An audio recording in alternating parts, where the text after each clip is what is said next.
Hello, my fellow story seekers. Welcome to Haunting Words. If you found this video, you're probably looking for something to help you drift off to sleep. And I'm here to deliver. But before we begin, take a moment to like this video and subscribe to the channel. Now, get comfy, turn off the lights, and let your mind wander as I take you through tonight's story. It started with a simple hobby, hiking. I've always loved being in the woods, away from the hum of the city, surrounded by towering trees and the sound of rustling leaves. It's my escape, my sanctuary of peace. It was a crisp autumn when this happened, the kind of season where the air feels alive with possibility. I just moved to a small town in the Pacific Northwest, a place surrounded by thick forests and endless trails.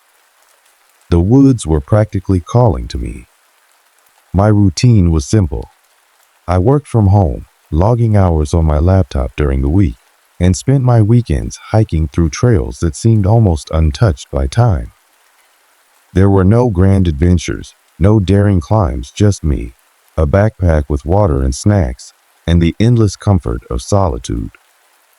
Living alone wasn't new to me. I had a cat named Milo, who was more of a lazy companion than a protector. We'd moved into a small but cozy cabin at the edge of town, the type of place where neighbors were few and far between. The woods started right behind my house, a thick, shadowy expanse that stretched for miles. The first couple of weeks were uneventful, filled with quiet hikes and the beauty of nature. I'd often stick to one particular trail, a loop about 5 miles long that started near the cabin. It was well trodden, marked with faded signs, and dotted with little clearings where sunlight spilled through the canopy. I loved the simplicity of it. Birds chirping, leaves crunching underfoot, and the occasional rustle of a squirrel darting away. It was peaceful in every sense of the word, and I felt safe, even alone. Sometimes I'd sit on a large moss-covered rock halfway through the loop and just breathe in the forest air. There was something meditative about it, the way the world seemed to slow down. That's the thing about the woods. They feel alive, not in a creepy way, but in a way that makes you feel connected to something bigger. Or at least, that's how I felt. Until the first time I heard it. It was a Saturday morning. I'd set out earlier than usual, hoping to catch the sunrise through the trees. The trail was cooler than normal, the ground still damp from a light rain the night before. I was maybe 2 miles in when I noticed the sound. At first, I thought it was my imagination, just the wind moving through the trees, maybe. But as I stopped to drink some water, I heard it again. Heavy breathing. It wasn't close, but it wasn't far either. Somewhere off to my left, deeper into the trees. I froze for a moment, my ears straining. It didn't sound like an animal, it was too rhythmic, too human. "Hello," I called out, half expecting a fellow hiker to step out from behind a tree. Silence. It's strange how quickly a peaceful place can turn unsettling. I told myself it was probably just someone else on the trail, maybe catching their breath after a steep climb. But something about it stuck with me. I finished my hike that day with my headphones in, music drowning out the rustle of the woods. It was silly to feel unnerved, I thought. Just a trick of the mind, amplified by the isolation of the forest. But then it happened again, and again. And each time, it got harder to explain. The first time I heard the breathing, I brushed it off as nothing more than a coincidence. After all, the forest is full of sounds, branches swaying, animals moving, even the occasional groan of the wind through old trees. But when it happened again, I couldn't shake the feeling that something wasn't right. It was the following weekend, and I'd convinced myself to stick to my routine. Don't let your imagination run wild, I told myself, slinging my backpack over my shoulder. The forest was familiar, and I wasn't about to let some weird noise keep me from enjoying it. This time, I decided to take a different trail. It was a bit longer, winding through denser parts of the woods before looping back to the main path. The air was cooler that morning, and the sunlight barely pierced through the thick canopy. I was about 3 miles in when I heard it again. The same heavy breathing, slow, labored, and unmistakably human.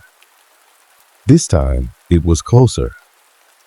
I stopped dead in my tracks, my heart hammering in my chest. The sound was coming from somewhere to my right, just beyond the tree line. I couldn't see anything, but the noise was steady, deliberate, like someone was standing there, just out of sight. "Hello?" I called out, my voice cracking slightly. No response. "Is someone there?"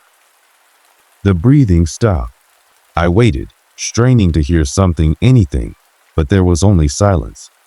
The kind of silence that feels unnatural, like the forest itself was holding its breath. I thought about turning back right then and there, but the logical part of my brain kicked in. "It's nothing," I told myself. Maybe a hiker who didn't want to be seen, or an animal I wasn't familiar with. Still, I couldn't shake the unease. I quickened my pace, keeping my eyes forward and my ears on high alert. By the time I made it back to the cabin, the sound still lingered in my mind. I couldn't describe it properly, just the memory of how deliberate it had been. Not like the random noises of the forest, but something purposeful. Milo greeted me at the door, as he always did, his tail flicking lazily. I set my backpack down, took off my boots, and tried to settle into my normal routine. But no matter what I did, whether it was cooking dinner, watching TV, or scrolling through my phone, I couldn't stop replaying that sound in my head. That night, I didn't sleep well.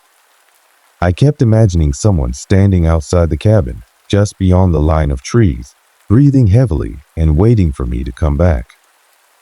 The next time I went hiking, I almost didn't notice the breathing at first. I was already on edge, my senses heightened by the previous encounters. Every crack of a branch or rustle of leaves felt magnified, like the forest was alive in a way it hadn't been before. It happened about halfway through the trail. The same slow, rhythmic breathing, this time behind me. I froze, my heart pounding so loudly I was sure it would drown out the sound. Slowly, I turned around, scanning the trail and the trees beyond it. There was no one there. I called out again, my voice shaking. "Hello? Is someone following me?" The forest was silent, save for the distant chirping of birds. I started walking again, faster this time, my pulse racing. I couldn't shake the feeling that I wasn't alone, even though every time I turned around, the trail was empty. By the time I made it back to the cabin, my nerves were shot. I locked the door behind me and pulled the curtains closed, something I'd never bothered to do before. For the first time, the woods felt less like a sanctuary and more like a trap. Over the next few days, I tried to talk myself out of the fear. Maybe it was just paranoia. Maybe I'd watched one too many scary movies or spent too much time reading online forums about haunted places. But deep down, I knew that wasn't it. The breathing wasn't random. It wasn't natural. It felt intentional, like someone or something was watching me. And it wasn't going to stop. I told myself I wouldn't go back out into the woods. Not alone, at least. But the strange thing about fear is how it can become a challenge, like a splinter in your mind that you can't leave alone. The woods had always been my refuge, my escape, and now it felt like they'd been stolen from me. I wasn't ready to give them up. Still, I wasn't going to take chances. The next time I ventured out, I brought Milo with me, along with a flashlight, a small hunting knife, and my phone fully charged. The day was overcast, with low-hanging clouds casting the woods in muted gray light. About 2 miles in, Milo stopped dead in his tracks. His ears perked up, and his hackles rose, a rare reaction for a cat who was usually as indifferent to the world as it was to him. "What is it, buddy?" I whispered, crouching down to scratch behind his ears, hoping to calm him. That's when I heard it again. The breathing. This time, it was closer than ever. Not just a sound in the distance, but as if someone or something was standing just behind a thick cluster of trees to my left. I held my breath, straining to hear more. Milo let out a low, guttural growl I'd never heard before. His fur puffed up, and his tail lashed wildly. "Okay," I muttered, gripping the flashlight in one hand and the knife in the other. "Time to go." We backtracked, moving as quickly and quietly as possible. But with every step, the breathing seemed to follow. It wasn't steady this time. It came in bursts, like whatever was making the sound was trying to move as silently as I was. I resisted the urge to look back, my skin prickling with the sensation of being watched. Milo hissed once, his eyes fixed on the trees ahead. When we finally broke through the edge of the forest and onto the dirt road leading back to the cabin, I exhaled a shaky breath I hadn't realized I'd been holding. But the relief was short-lived. That night, the woods didn't feel like they were out there. They felt like they were pressing in. The breathing I'd heard on the trail stayed with me, a phantom sound echoing in my head long after I'd locked the door and checked all the windows. Around midnight, Milo started acting strange again. He paced back and forth in front of the door, his tail flicking like a metronome. Occasionally, he'd let out a sharp, frustrated meow, as if trying to warn me of something I couldn't see. I tried to ignore it, convincing myself that he was just picking up on my own anxiety. But then I heard it again. The breathing. It was faint at first, barely audible over the hum of the refrigerator. But as I stood there, frozen in the middle of the living room, it grew louder, more distinct. I crept to the window, careful to stay hidden behind the curtain. My hands trembled as I pulled the fabric back just a sliver, enough to see the edge of the forest. Nothing. Just shadows and trees swaying in the wind. And yet, the sound persisted, steady and unrelenting. The next morning, I did something I'd never done before. I called a neighbor. I didn't go into detail. I didn't want them to think I was losing it, but I mentioned hearing strange noises and asked if they'd noticed anything unusual. Strange noises? Mr. Harris, a retired school teacher who lived about a mile down the road, sounded amused. "Well, it is the woods. What kind of noises are we talking about?" "Breathing," I said hesitantly. "Like a person breathing." There was a pause on the other end of the line. "Well," he said slowly, "can't say I've heard anything like that. But you know, folks around here have always said these woods can play tricks on you. Sounds echo in weird ways. Probably nothing to worry about." Probably. But it didn't feel like nothing. That afternoon, I decided to take matters into my own hands. If the sound was following me, then maybe I could catch whatever or whoever was making it. I set up a small voice recorder on the edge of the forest, hidden under a pile of leaves and twigs. It was an old device I hadn't used in years, but it still worked well enough. I waited until dusk, checking the recorder just before the sun dipped below the horizon. The file was blank. But as I was walking back to the cabin, I heard the breathing again. This time I turned around. I don't know what I was expecting to see: an animal, a person, maybe even nothing at all. But what I saw instead was far worse. There was a shadow moving between the trees. It wasn't the shadow of an animal or a person, but something larger, something that seemed to ripple and distort like heat waves rising off asphalt. The breathing grew louder, almost deafening, as the shadow drifted closer. I didn't wait to see what it was. I ran. By the time I made it back to the cabin, my lungs were burning and my legs felt like jelly.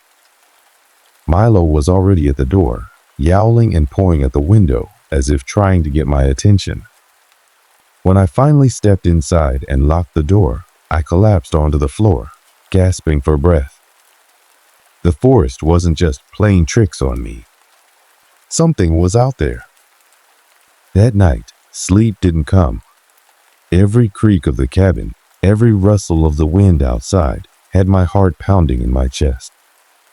Milo wouldn't leave my side, his wide eyes darting from the door to the windows as if he expected something to burst through at any moment. I tried to distract myself by going over what had happened earlier. The breathing, the shadow, the way it seemed to follow me. None of it made sense. But the woods, they didn't feel like they belonged to me anymore. They felt alien, hostile. At around 3 a.m., the breathing returned. Only this time, it wasn't distant. It was coming from the porch. I froze, gripping the blanket that I'd wrapped around myself, as if it could shield me. Milo let out a low growl, his ears flat against his head. The sound was unmistakable, now a slow, heavy inhale followed by a raspy exhale. It wasn't trying to hide anymore. Summoning every ounce of courage I had left, I crept to the door. My fingers trembled as I reached for the knob. Through the peephole, I could see nothing but the faint outline of the porch railing bathed in the weak light of the cabin's single floodlight. And yet, the breathing persisted. I leaned closer, my eye pressed to the glass. Then, without warning, the floodlight flickered and went out, plunging the porch into darkness. I stumbled back, my heart hammering in my chest. Milo hissed and darted under the couch. The cabin was pitch black now, save for the faint glow of my phone lying on the coffee table. That's when I heard it, a soft scraping sound, like nails dragging against wood. It started at the edge of the porch and slowly worked its way to the door. I backed into the corner of the room, clutching my phone. The light from the screen was weak, but it was the only thing keeping the darkness from swallowing me whole. And then the breathing stopped. For a moment, the silence was worse. The absence of sound pressed against my ears, heavy and oppressive. I strained to hear, to make sense of what was happening. Then came the knock.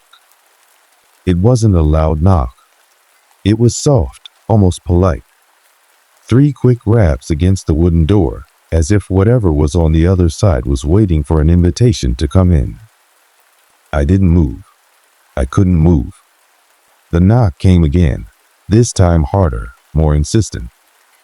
"Milo," I whispered, hoping the sound of my own voice might anchor me. The cat didn't respond. He was still hidden beneath the couch, his eyes glowing faintly in the darkness. The third knock was followed by a voice. "Let me in." It wasn't a human voice. It was deep and guttural, like the sound of rocks grinding together. The words felt wrong, as if whoever or whatever was speaking wasn't used to forming them. "Let me in," it repeated.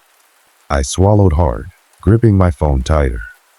The screen showed no service, no way to call for help. The voice came again, louder this time. "Let me in."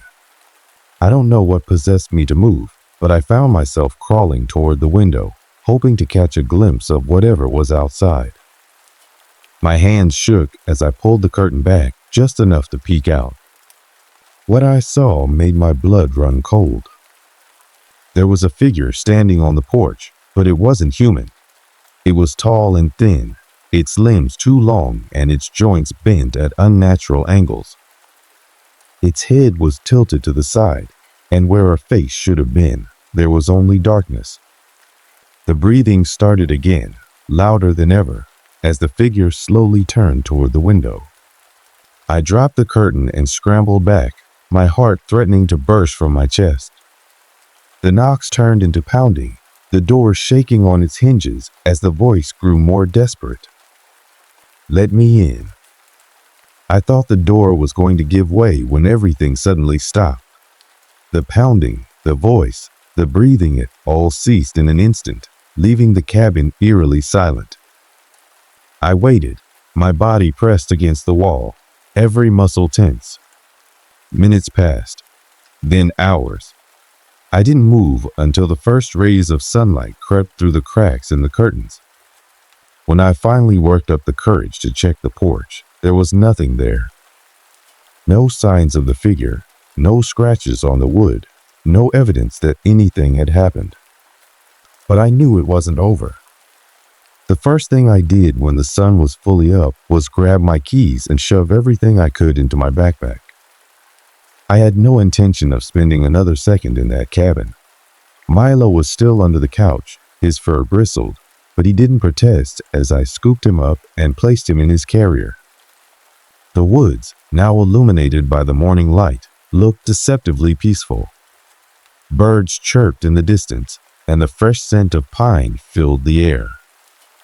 But I couldn't shake the memory of the figure on the porch, its unnatural limbs, and that voice, demanding to be let in. I locked the cabin door behind me, though I doubted it would make any difference. My hands trembled as I started the car. Milo let out a faint meow from the back seat, his usual feisty demeanor subdued. As I drove down the winding dirt road leading away from the cabin, every shadow between the trees seemed to shift. Every noise felt amplified. The drive back to the main highway took longer than I remembered. I kept glancing in the rearview mirror, half expecting to see the figure following me. When I finally reached the highway, the sense of relief was fleeting. The wide, open road didn't feel like safety. Instead, it felt like I was leaving a question unanswered, a door left ajar in my mind. That night, back in my apartment, I tried to pretend everything was normal. I unpacked my bag, fed Milo, and turned on the TV in an effort to drown out the silence. But every creak of the floorboards, every distant car horn, sent my heart racing. I couldn't stop replaying the events in my head, the breathing, the pounding, the voice. I checked the locks on my doors and windows twice before climbing into bed.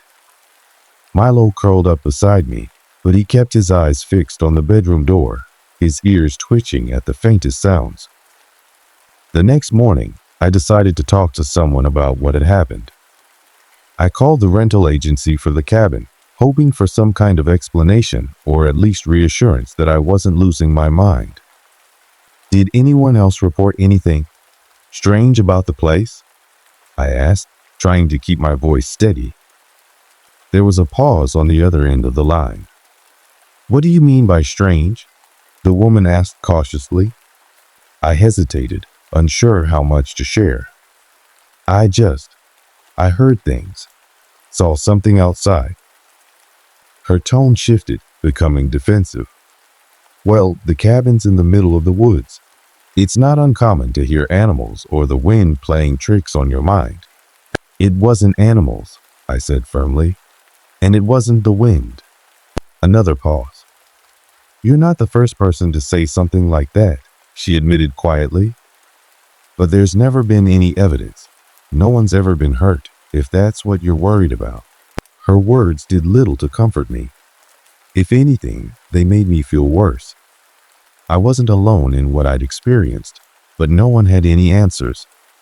Over the next few weeks, life slowly returned to some semblance of normalcy. Work kept me busy, and I avoided the woods entirely. But the memory of that night clung to me like a shadow. I couldn't escape the feeling that I had been marked somehow, that the figure wasn't done with me. Then one night, the breathing returned.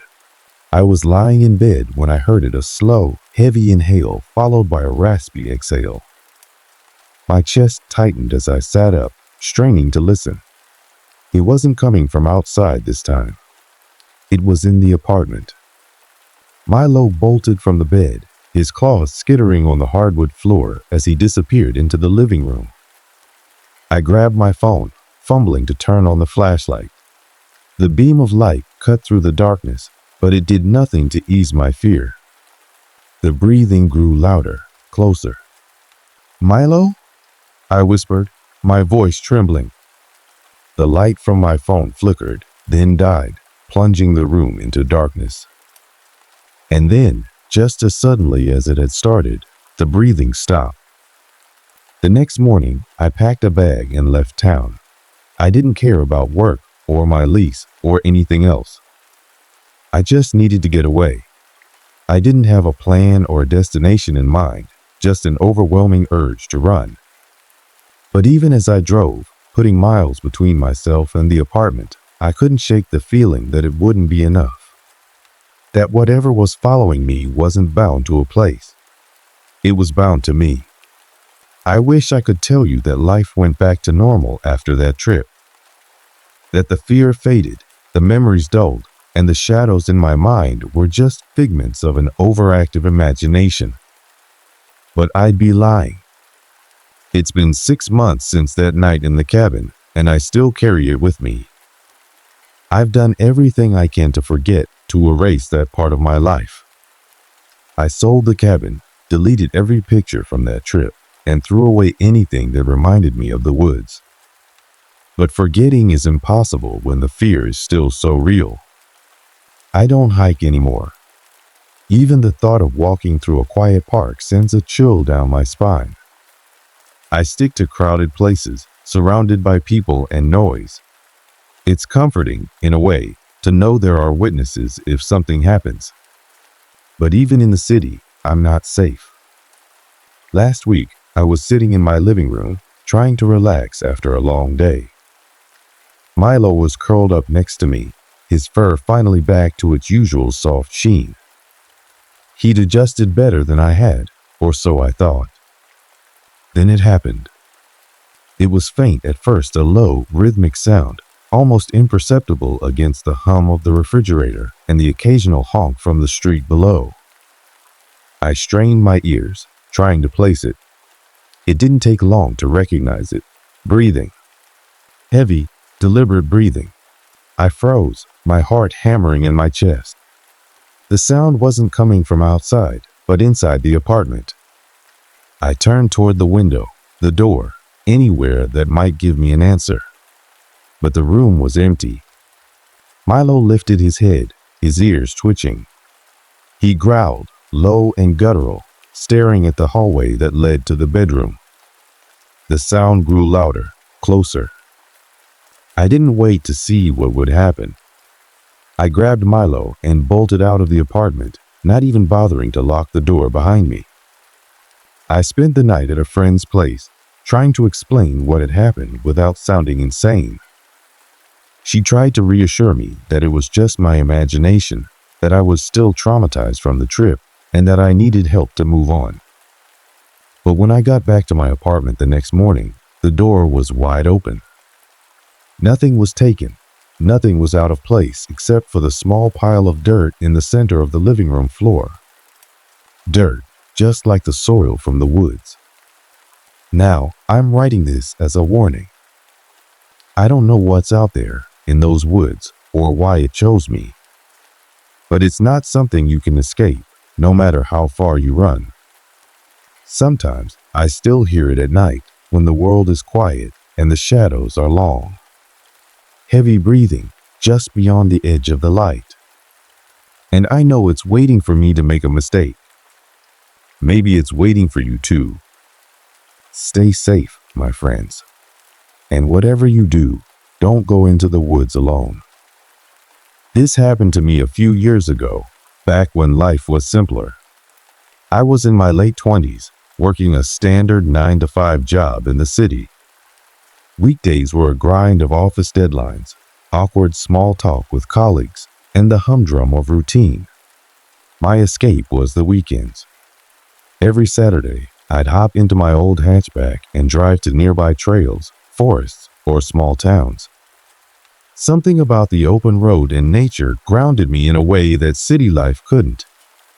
My best friend, Daniel, often tagged along.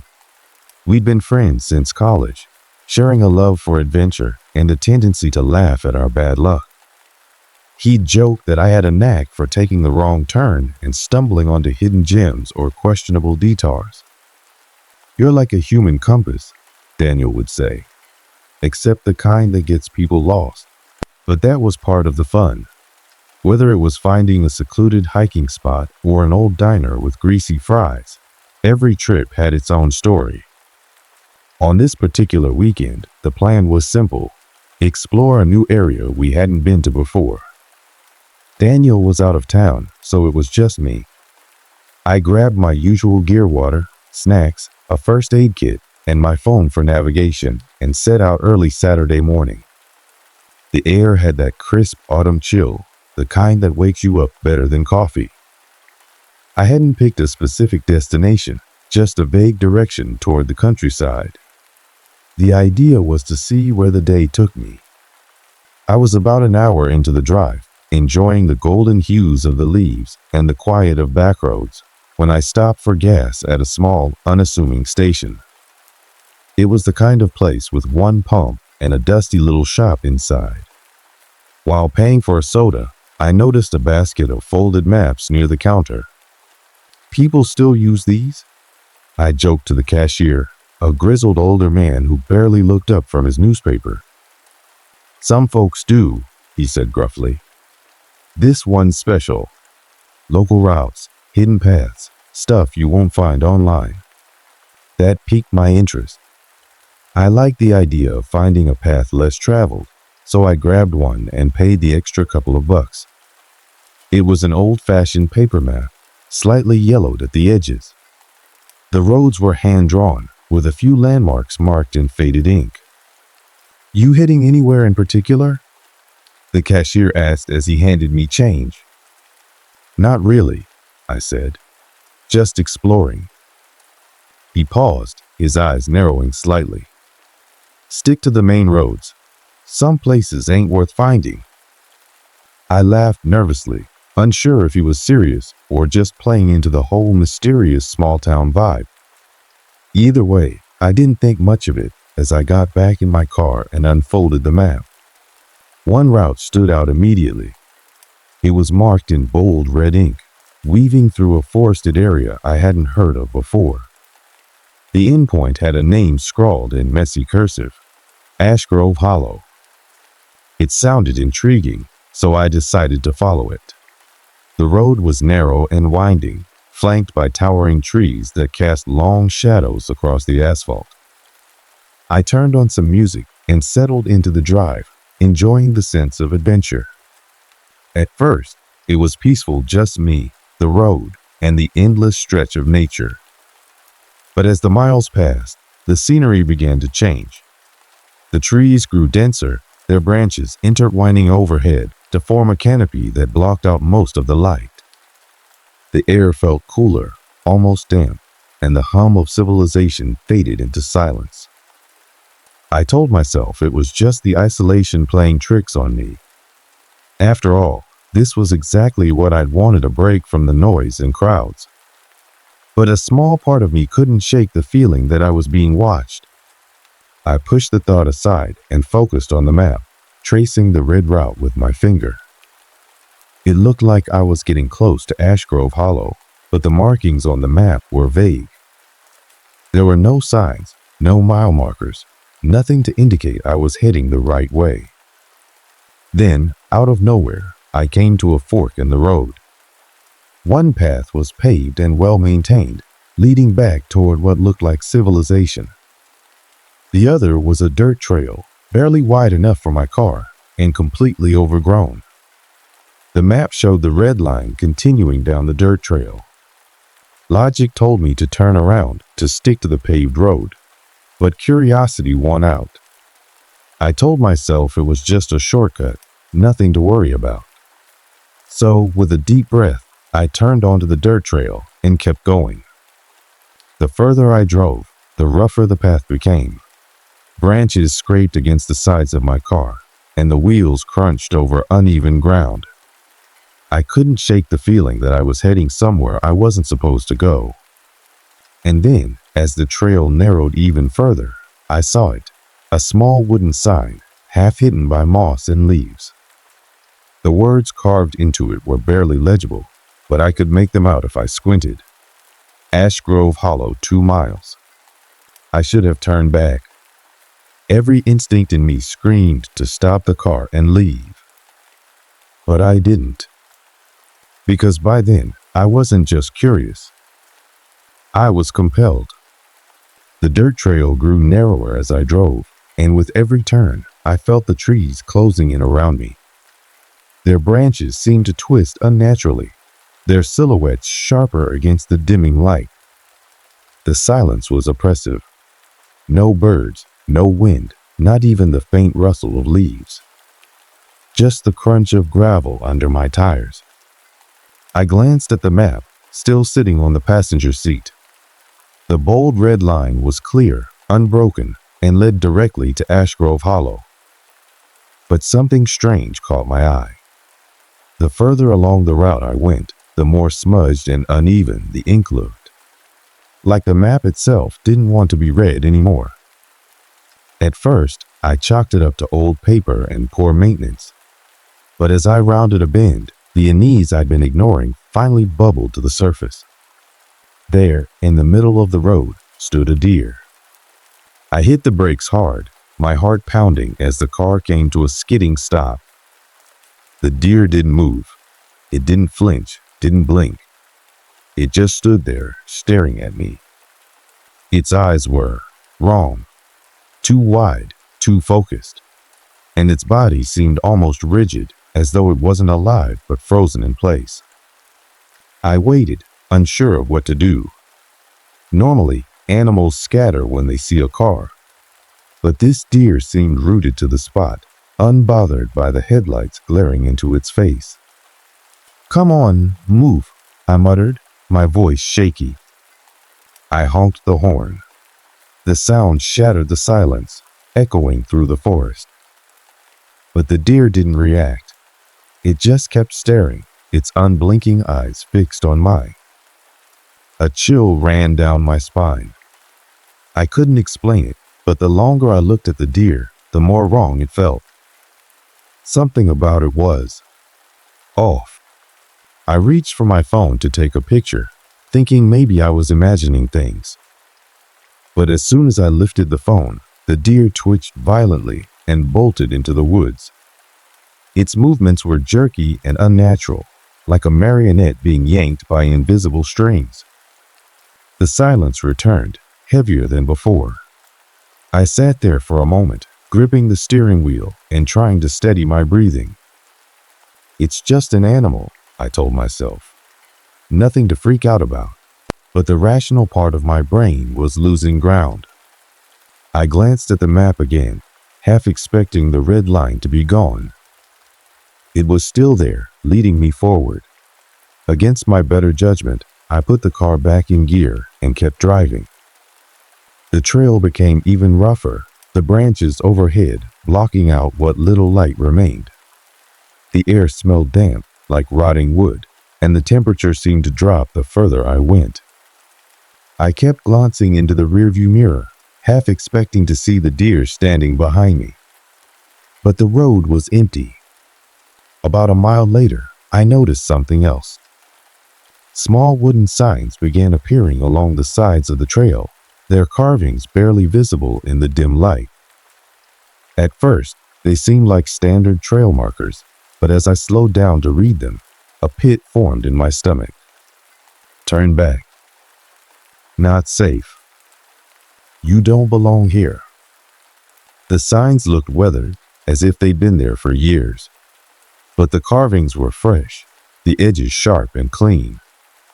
I stopped the car, my heart racing. This wasn't just some hiking trail. Something was wrong.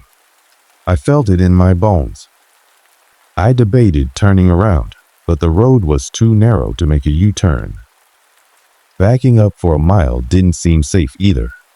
I decided to keep going, hoping to find a clearing where I could turn the car around. As I rounded another bend, my headlights illuminated something ahead that made my blood run cold. A figure. It was standing at the edge of the trail, partially obscured by the trees. I couldn't make out any details, just a tall, shadowy outline. It didn't move. My hands tightened on the wheel as I slowed to a crawl. It's just a person, I told myself. Probably a hiker or a local. But they weren't moving, not even shifting weight from one foot to the other. They just stood there, unnaturally still, their heads slightly tilted as if they were listening. I rolled down the window an inch, hesitant. "Hello," I called out. My voice sounded too loud in the oppressive silence. No response. The figure stepped back, disappearing into the trees without a sound. I froze, my instincts screaming at me to leave. But again, there was nowhere to go but forward. The map sat on the passenger seat, the red line seeming to taunt me. I glanced at it one more time, and my stomach dropped. There was something new on the map, something that hadn't been there before. A small black X now marked my location. And it was moving. I can't fully explain what kept me moving forward. Maybe it was denial, maybe stubborn curiosity. But part of me hoped that whatever strange thing was happening would just stop if I ignored it long enough. The road twisted tighter, the trees pressing closer, their branches clawing at my car. I felt like I was being funneled, herded towards something.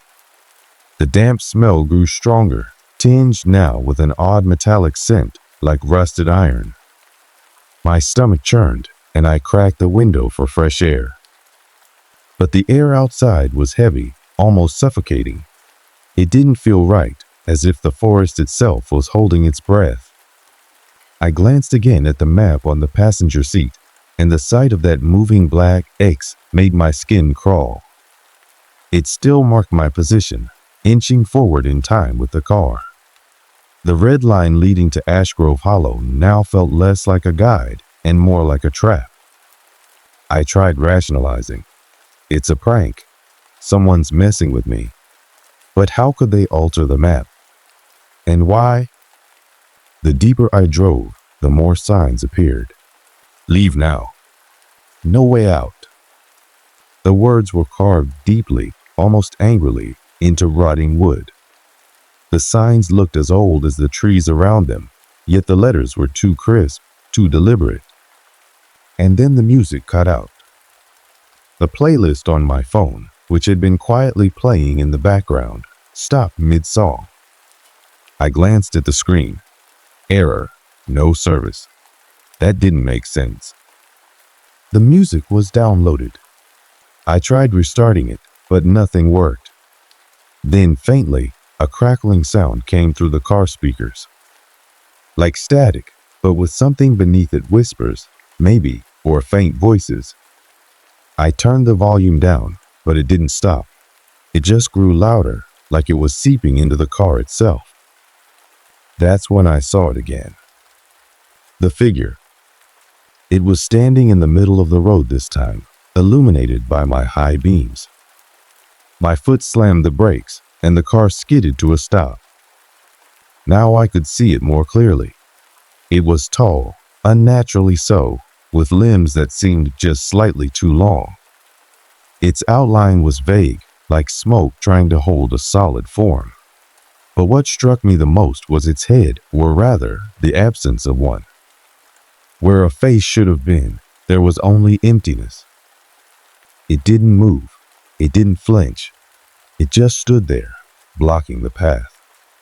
I gripped the steering wheel, my mind racing. Reverse? Honk? Get out and confront it? None of those felt like options. My heart was pounding so hard I could hear it in my ears. And then, slowly, the figure raised an arm and pointed. Not at me. Behind me. A primal fear took over. I didn't dare turn around. My hands were trembling as I shifted into reverse, my eyes fixed on the figure. I started backing up, the car jolting over the uneven road. But the further I reversed, the closer it seemed to get. I wasn't imagining it. It wasn't walking, wasn't moving in any natural way, but somehow it was nearer every time I blinked. My breathing grew ragged as I finally wrenched the wheel and managed a sharp turn.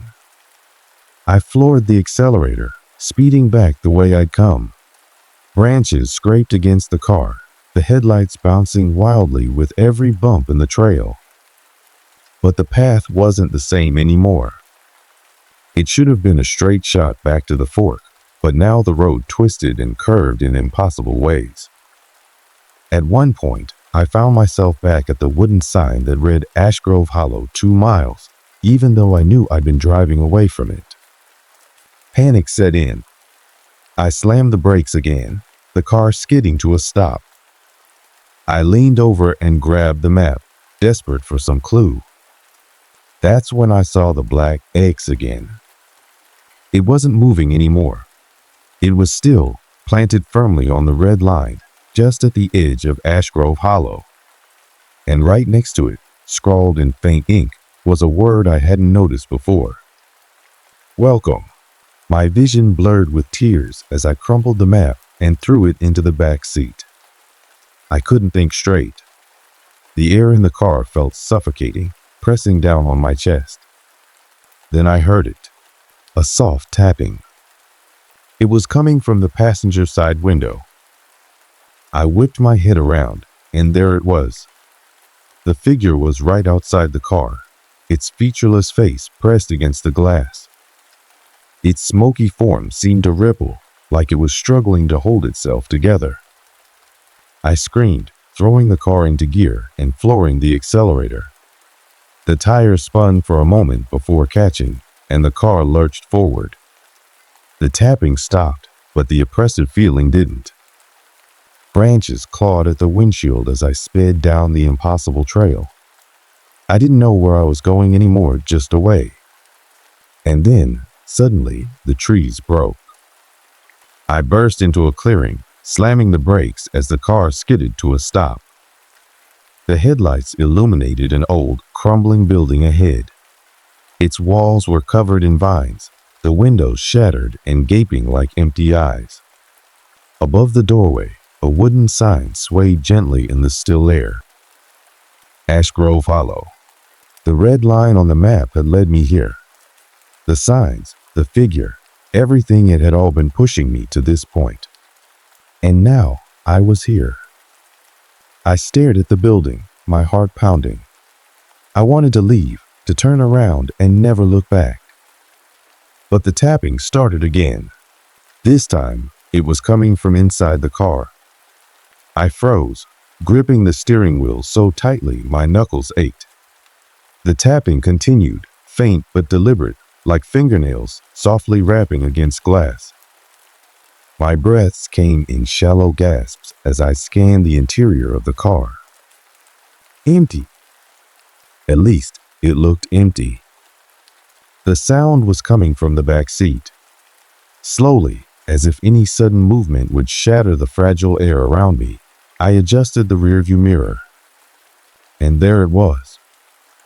A dark figure hunched in the shadows of the back seat, its form indistinct but undeniably there.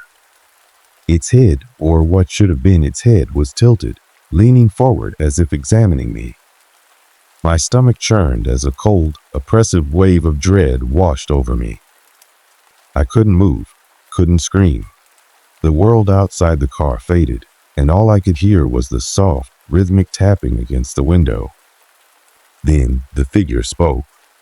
Its voice wasn't a voice at all. It was a low, guttural hum, resonating in my chest rather than in my ears. The words weren't clear, but I understood them somehow, as though they were being carved directly into my mind. You shouldn't have come here. The words didn't feel like a warning. They felt like a verdict. I reached for the door handle instinctively, desperate to escape, but it wouldn't budge.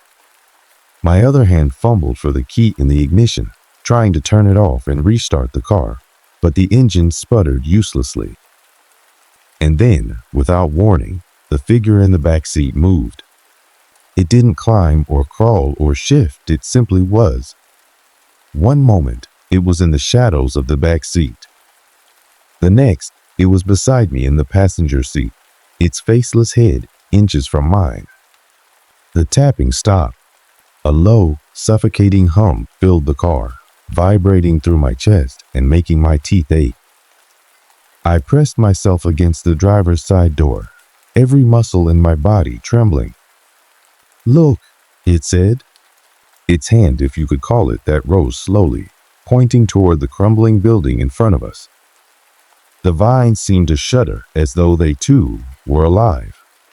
The doorway yawned open, impossibly dark, and something deep inside it shifted.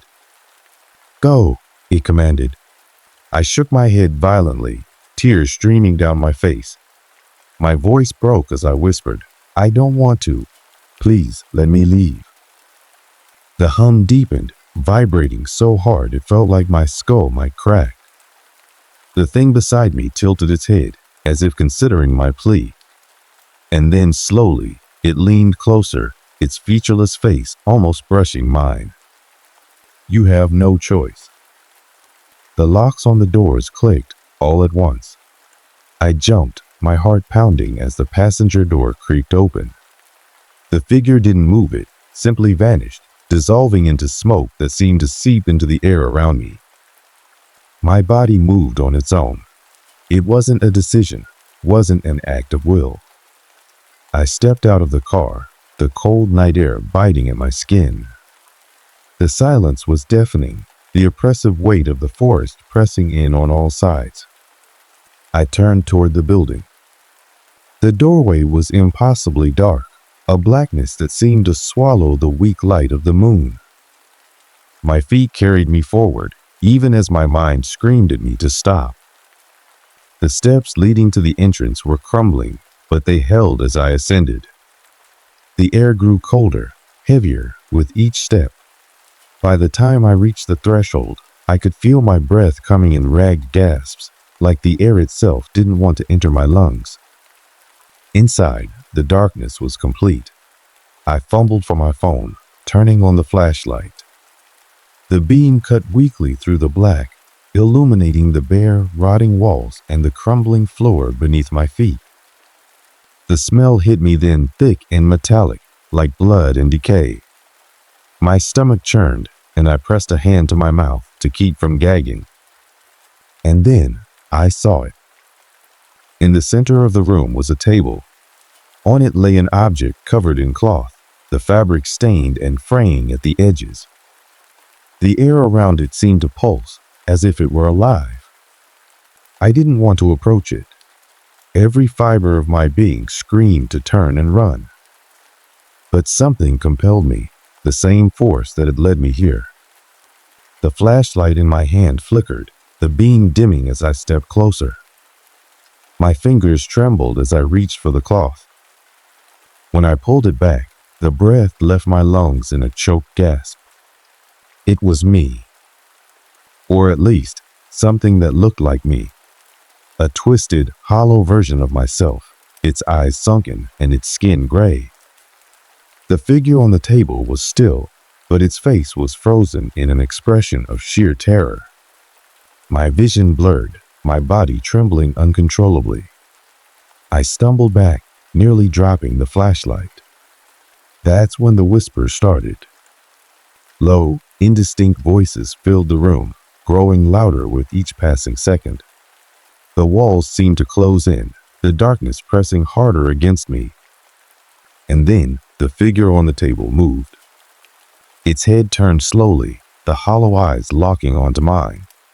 Its mouth opened, and my voice emerged. "You took my place." The words echoed through the room, through my mind, through my very soul. I screamed. Everything went black. I woke up lying on the cold, damp ground, gasping for air. My body was stiff, my limbs unresponsive, like I'd been frozen in place for hours. The forest around me was eerily quiet. No rustling leaves, no distant animals, nothing. Just silence. For a few moments, I couldn't remember where I was or how I got there. The memories came back in fragments. The map, the car, the figure in the back seat, and that thing on the table. My stomach twisted as I sat up, scanning my surroundings. The car was gone. I was alone, the forest around me dense and unfamiliar. The sky above was a dull gray, though I couldn't tell if it was dawn or dusk. My phone was still in my hand, but the screen was cracked and dead, refusing to power on no matter how hard I pressed the button. Then I noticed the map. It was lying a few feet away, half buried in the dirt. The edges were frayed and the ink was smudged, but the red line and the black X were still visible. Only now, the X wasn't on Ashgrove Hollow. It was right where I was sitting. A chill ran through me as I shoved the map into my jacket pocket and scrambled to my feet. My body screamed in protest, every muscle aching, but I didn't care. I needed to get out of there.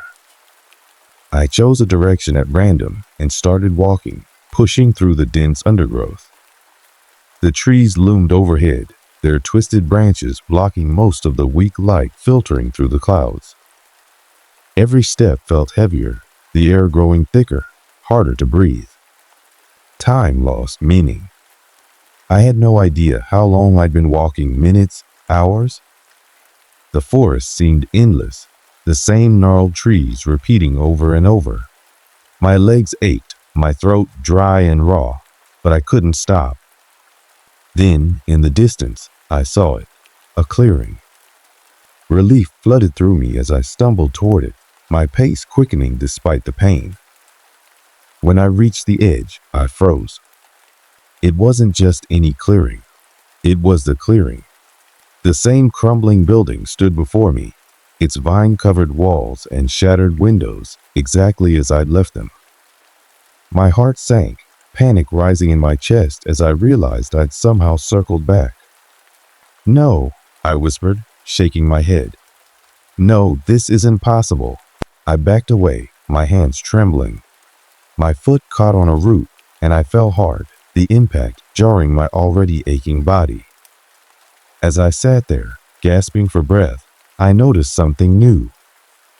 The doorway to the building wasn't dark anymore. A faint light glowed from within, flickering like a dying flame. Against every ounce of reason, I felt myself drawn toward it. I stood up, my legs shaking, and stepped closer. The air grew colder with each step, my breath visible in small, shallow puffs. When I reached the doorway, I hesitated. My mind screamed at me to turn around, to run in any direction, but my body refused to listen. I stepped inside. The light came from a single lantern, hanging from the ceiling by a rusted chain.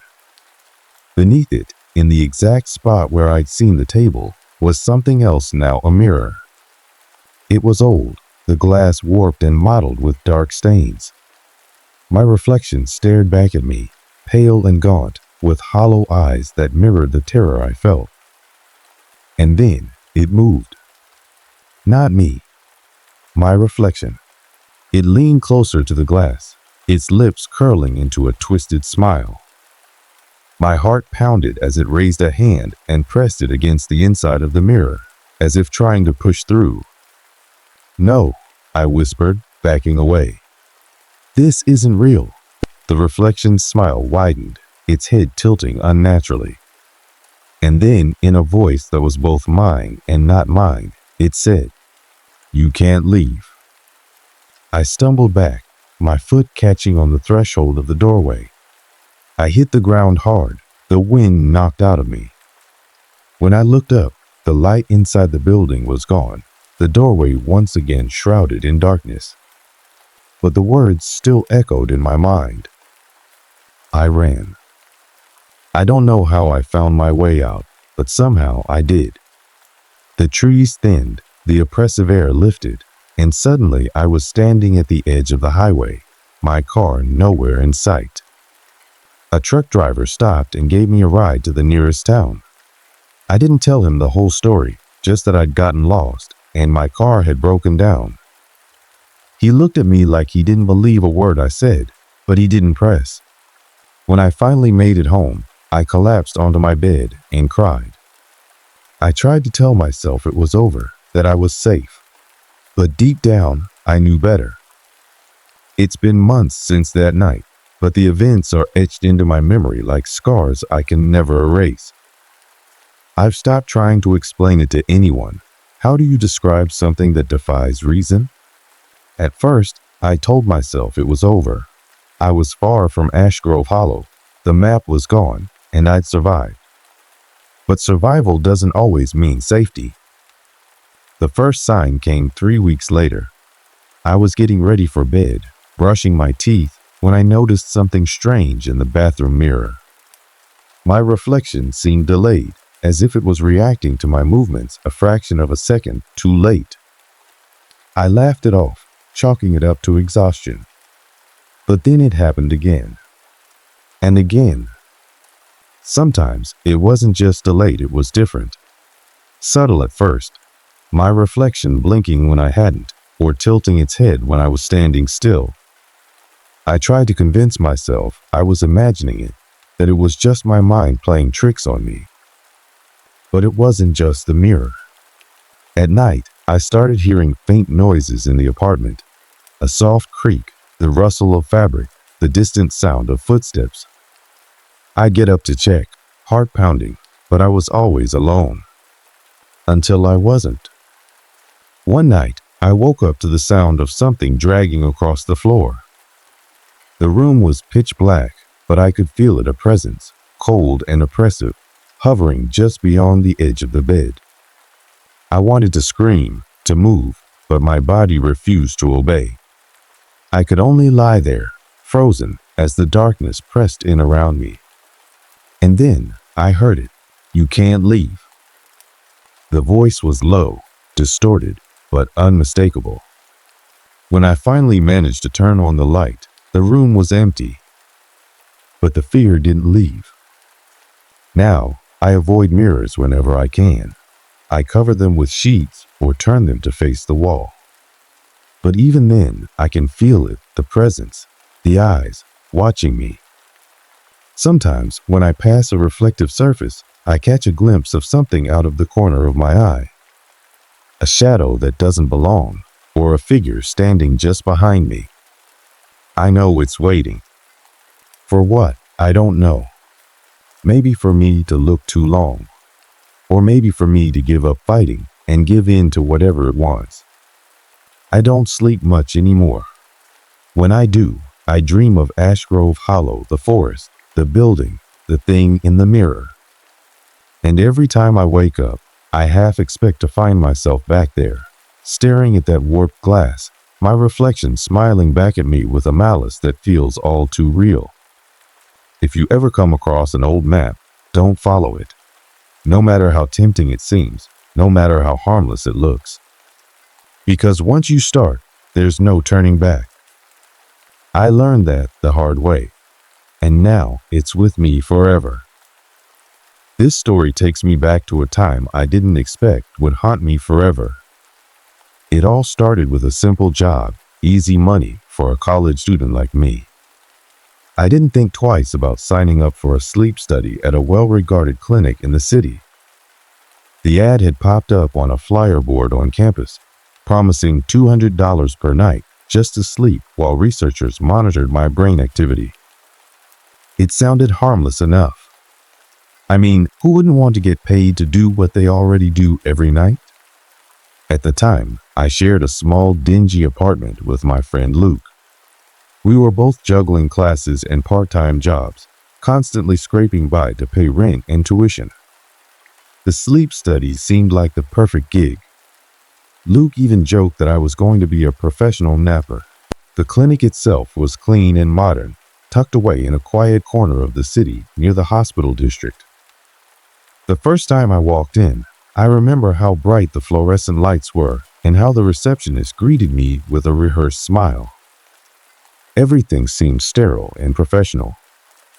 There were 3 other participants in the study, an older man named Peter who seemed grumpy but polite, a bubbly young woman named Clara who couldn't stop asking questions about the equipment, and a guy about my age named Darren, who kept mostly to himself. I guess we were an odd group, but it didn't seem to matter. We were all there for the same reason, to sleep and get paid. The first night was uneventful. We were each assigned to a separate room, each one equipped with a twin bed, a nightstand, and various monitoring devices that looked straight out of a sci-fi movie. The walls were painted a neutral gray, and the only sound was the faint hum of the air conditioning. A researcher named Dr. Emery explained the rules. No electronics in the room, no leaving once the door was closed, and no tampering with the equipment. The goal, he said, was to measure our natural sleep patterns without external distractions. I remember lying there that first night, staring at the ceiling and feeling the adhesive pads of the EEG sensors stuck to my scalp. It was hard to fall asleep at first, knowing I was being watched through the cameras mounted in the corners. But eventually, exhaustion won out, and I drifted off. The next morning, everything seemed normal. We were all given a light breakfast in the lounge, and Dr. Emery asked us a few questions about our sleep. I noticed Darren kept rubbing his eyes, looking more tired than when he'd arrived. When I asked if he'd slept okay, he just shrugged and said, "Weird dreams, that's all." The second night, things started to feel a little off. I woke up briefly around 3 a.m. to the sound of something faint, almost like a low hum or vibration. I thought it might be the air conditioning, but it sounded different, like it was coming from inside the room. Still half asleep, I convinced myself it was nothing and rolled over, pulling the thin blanket tighter around me. When we gathered for breakfast the next morning, Clara was unusually quiet. She had been so chatty before, but now she just picked at her food and avoided eye contact. Peter, on the other hand, seemed agitated, muttering about how he hated being hooked up to all those wires. "Did anyone else hear something last night?" I asked, trying to sound casual. Clara looked up sharply, her eyes wide. "You heard it too?" she whispered. Peter grumbled something under his breath, but Darren just stared at his coffee cup, not saying a word. By the third night, the unease in the air was impossible to ignore. Dr. Emery and his team continued to act as though everything was normal, assuring us that the study was progressing as expected. But I couldn't shake the feeling that something wasn't right. That was the night Darren didn't show up for breakfast. At first, we thought he'd just overslept. Dr. Emery sent one of the assistants to check on him, but when she returned, her face was pale, and she whispered something to Dr. Emery that we couldn't hear. The rest of us sat there in tense silence, waiting for an explanation. Finally, Dr. Emery stood up and addressed us. "Darren has decided to withdraw from the study," he said, his voice calm but rehearsed. "He's fine, but he won't be joining us for the remaining sessions." Something about the way he said it didn't sit right with me. Darren didn't strike me as the type to just leave without a word. He had seemed quiet but committed, even when the rest of us were starting to feel uneasy. Clara voiced what we were all thinking. "Did anyone actually talk to him? Did he say why he left?" Dr. Emery's smile didn't reach his eyes. "He contacted us early this morning and expressed his decision. That's all I can share." Peter snorted. "Sounds fishy to me," he muttered. As breakfast wrapped up and we were dismissed for the day, I couldn't shake the feeling that there was more to Darren's absence than we were being told. That night, as I lay in bed, staring at the ceiling, I couldn't help but wonder. If Darren had really left, why hadn't we heard him pack up and go? And why did his room, the one right next to mine, stay dark and silent all night? The fourth night was when things started to change in a way none of us could ignore. With Darren gone, the three of us, me, Clara, and Peter, sat in the lounge that evening, waiting for the usual rundown from Dr. Emery. There was a strange tension in the air. Clara kept fidgeting with the hem of her sweater, and Peter looked more irritable than usual, tapping his fingers on the armrest of his chair. Dr. Emery came in, his clipboard in hand, and gave his usual speech about sticking to the study guidelines. But there was something off about him, too. He seemed distracted, his eyes darting toward the hallway where the patient rooms were. "You may notice some adjustments tonight," he said, his tone measured. "We've made slight modifications to the equipment to enhance the quality of the data we're collecting. Please don't be alarmed if you hear or see anything unfamiliar." Alarmed? Why would we be alarmed? I exchanged a glance with Clara, who raised an eyebrow but didn't say anything. Peter, as usual, muttered something under his breath, shaking his head. That night, I felt restless. The adhesive pads of the EEG felt more uncomfortable than usual, itching against my scalp. The room, always quiet and sterile, seemed suffocating. The hum of the machines monitoring my vitals felt louder, more intrusive, like it was pressing into my skull. I must have fallen asleep eventually, because the next thing I remember is waking up suddenly to a loud thud. My heart raced as I sat up in bed, squinting into the darkness. The room was pitch black, save for the faint green glow of the monitoring equipment. At first, I thought it was just part of a dream, but then I heard it again, another thud, this time louder. It sounded like it was coming from the wall next to me. Darren's old room. I froze, my breath catching in my throat. The rational part of my brain tried to explain it away. Maybe it was the equipment malfunctioning, or one of the researchers moving something heavy. But then came the sound that shattered any attempt at reason. A low, guttural breathing just beyond the wall. It wasn't mine. I clenched the blanket, my body paralyzed with fear. The breathing was slow, deliberate, almost animalistic, and it didn't stop. It didn't fade. It just stayed there, a constant reminder that something or someone was right on the other side of that wall. The next morning, I didn't even wait for breakfast to ask Clara and Peter if they had heard anything during the night. "Did you guys hear that? The noise? The breathing?" I asked, my voice shaky. Peter looked at me like I'd grown a second head. "What the hell are you talking about? I slept like a baby." Clara, however, didn't look so sure. She avoided my gaze, her fingers trembling slightly as she poured herself a cup of coffee. I thought I heard something," she admitted softly. "Like I don't know, a noise coming from the hallway. I thought maybe it was one of the researchers." "No one was in the hallway," I said, my voice firmer now. It was coming from Darren's room. At that, Clara's eyes snapped up to meet mine, wide and filled with unease. Peter just snorted. "You're both losing it," he grumbled, stabbing his fork into his eggs. Later that day, I tried to bring it up with Dr. Emery, but he brushed me off with a reassuring smile. "Our equipment sometimes produces ambient noises," he said. "It's nothing to worry about." His words didn't comfort me.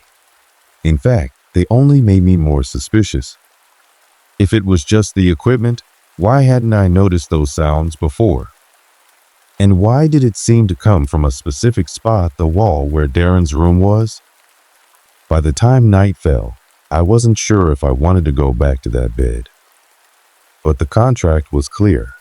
If we didn't complete the full study, we wouldn't get paid. And with rent due at the end of the month, I couldn't afford to walk away. So, with a sinking feeling in my stomach, I let the researchers hook me up to the monitors once again. As they closed the door behind me, I felt more like a prisoner than a participant. That night, I lay awake, listening. Every creak of the building, every faint hum of the machines felt amplified in the oppressive silence. Hours seemed to crawl by, and just when I thought I might finally fall asleep, the noise returned. A faint shuffling sound, like something dragging across the floor. It was coming from Darren's room. This time, I couldn't stay frozen. I swung my legs over the side of the bed, my heart pounding in my chest, and tiptoed to the door. Pressing my ear against the wood, I held my breath, straining to hear. The shuffling stopped, and then, clear as day, I heard a voice. It was low, barely above a whisper, but it was unmistakable. "Help me." Hearing that voice was like having ice water poured over my entire body. It wasn't Darren's voice, at least not as I remembered it, but the tone was desperate, strained, and utterly human. The rational part of me screamed to leave the door alone, to crawl back into bed, pull the covers over my head, and pretend none of this was happening. But curiosity, or maybe fear, pushed me to act. I opened the door. The hallway was dark, lit only by the faint, flickering glow of the emergency exit sign. The air felt heavier, almost oppressive, and I had to steady myself against the doorframe as I stepped into the corridor. Darren's room was directly across from mine, the door firmly shut, but the sound had definitely come from there. I hesitated, standing frozen in the hallway, listening. There was nothing now, no shuffling, no voice. Just the low hum of the building's ventilation system. But then, as if on cue, a sharp metallic clink echoed from Darren's room, followed by a faint scratching sound. "Darren?" I whispered, my voice barely audible. No response. The next morning, I decided to confront the others again. Clara and Peter were already in the lounge when I arrived, sitting with steaming cups of coffee and the same weary expressions we all seemed to share by now. Before I could even sit down, Clara spoke up. "I heard it too," she said, her voice trembling. "Heard what?" Peter asked, looking between us with an irritated frown. "The voice," Clara said. "It said, 'Help me.'" Peter scoffed, but his bravado felt forced. "You two need to get a grip. This place is messing with your heads. It's all those machines and wires probably giving you weird dreams or something." "It wasn't a dream," I snapped, slamming my coffee cup onto the table. I was awake. I went into the hallway. It came from Darren's room. At that, Peter's face paled slightly, though he quickly masked it with a shrug. "Well, if you're so sure, why don't you go check it out in the daytime? Prove there's nothing there." By mid-afternoon, Clara and I decided to do just that. Peter refused to come with us, muttering something about not wanting to waste his time. So, armed with nothing but our nerves, we approached Darren's door. To our surprise, it wasn't locked. The room looked just like ours, sterile white walls, a single bed, and monitoring equipment, but something felt wrong. The air inside was colder, and the faint scent of something metallic hung in the air. The bed was neatly made, as if no one had ever slept there, but the monitors were still on, their screens displaying faint, erratic waves. "What is this?" Clara whispered, her voice barely above a breath. I approached the monitors, my stomach churning. The data on the screen didn't make sense. It was chaotic, unlike the steady patterns we'd been told to expect during sleep. It was almost as if someone had been awake, fighting to stay conscious. That night, I couldn't bring myself to lie down. Clara felt the same, and we agreed to sit in the lounge together, hoping the company would make the hours pass faster. Peter joined us eventually, though he still acted as if the whole thing was a joke. At around 2 a.m., the power flickered. The sudden darkness was suffocating, the only sound the faint shuffle of feet as we instinctively moved closer together. After a few seconds, the emergency lights kicked in, bathing the lounge in a dim red glow. "What the hell was that?" Peter muttered, his bravado now replaced by genuine unease. Before any of us could answer, the overhead speakers crackled to life. We all froze as a distorted, garbled voice filled the room. It wasn't Dr. Emery, and it wasn't any voice we recognized. The words were impossible to make out, but the tone was unmistakable. It sounded frantic, terrified. "Turn it off," Clara whispered, clutching my arm. But then the voice stopped, replaced by something worse. Heavy breathing. Peter bolted for the hallway, muttering curses under his breath. Clara and I followed, desperate to get out of the lounge and away from whatever was happening. The hallway stretched before us, dimly lit and eerily silent. "Let's just go back to our rooms," Peter said, his voice tight. "This is all some weird glitch or something. It's nothing." But as we turned toward our rooms, we stopped dead in our tracks. The door to Darren's room was open. Not slightly ajar, but wide open, the darkness inside yawning like a void. "Did you leave it like that?" Clara asked, her voice trembling. I shook my head, unable to speak. And then, from the shadows of the room, came the sound we all feared most. "A voice!" "Help me!" It was louder this time, more urgent. But there was something wrong with it, something unnatural, like it was layered, overlapping with a second voice that whispered the same words a fraction of a second behind. "Let's go," Peter said, his voice now shaking as much as Clara's. "We need to get out of here." But as we turned to leave, the lights flickered again, plunging us into darkness. In that brief moment before the emergency lights came back on, I swear I saw a figure standing in Darren's doorway. It wasn't Darren. When the emergency lights flickered back on, the figure in Darren's doorway was gone. Yet the oppressive weight of its presence lingered, pressing down on us like an invisible hand. Clara clutched my arm tightly, her nails digging into my skin. Peter, who had been so confident earlier, was visibly shaking. "We're leaving. Now," he muttered, but his voice lacked conviction. Clara turned to me, her face pale and her lips trembling. "What if Darren's in there? What if he's alive?" "Alive?" Peter snapped, his voice cracking. "Are you kidding me? We saw him leave 2 nights ago. He's not here." But something about Clara's words tugged at me. Despite the terror clawing at my chest, I found myself stepping toward Darren's room. The air felt colder the closer I got, as if the room itself was rejecting me. I peered inside, squinting against the dim red glow of the emergency lights. The bed was empty, but the monitors were still on, their screens now blank, except for a single pulsating line that ebbed and flowed like a heartbeat. "Darren?" I called, my voice barely above a whisper. The silence that followed was deafening. Then, from somewhere deeper in the room, came a sound that froze me in place. Heavy breathing. It wasn't human. The sound grew louder, more erratic, as if something unseen was gasping for air. I stumbled back into the hallway, slamming into Clara, who let out a startled yelp. "Did you hear that?" I gasped. She nodded, her wide eyes locked on the darkness beyond the door. Peter, standing a few feet behind us, was backing away toward the lounge. "I'm not staying here," he said, his voice shaking.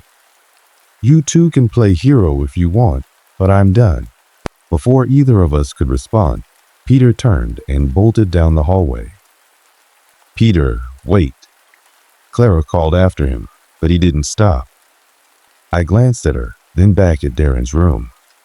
The breathing had stopped, replaced by an eerie silence that was somehow worse.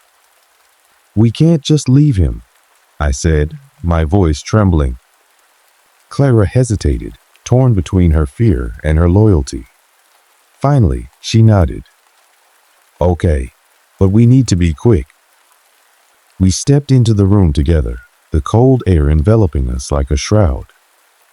The monitors buzzed faintly, their screens flickering as if struggling to stay on.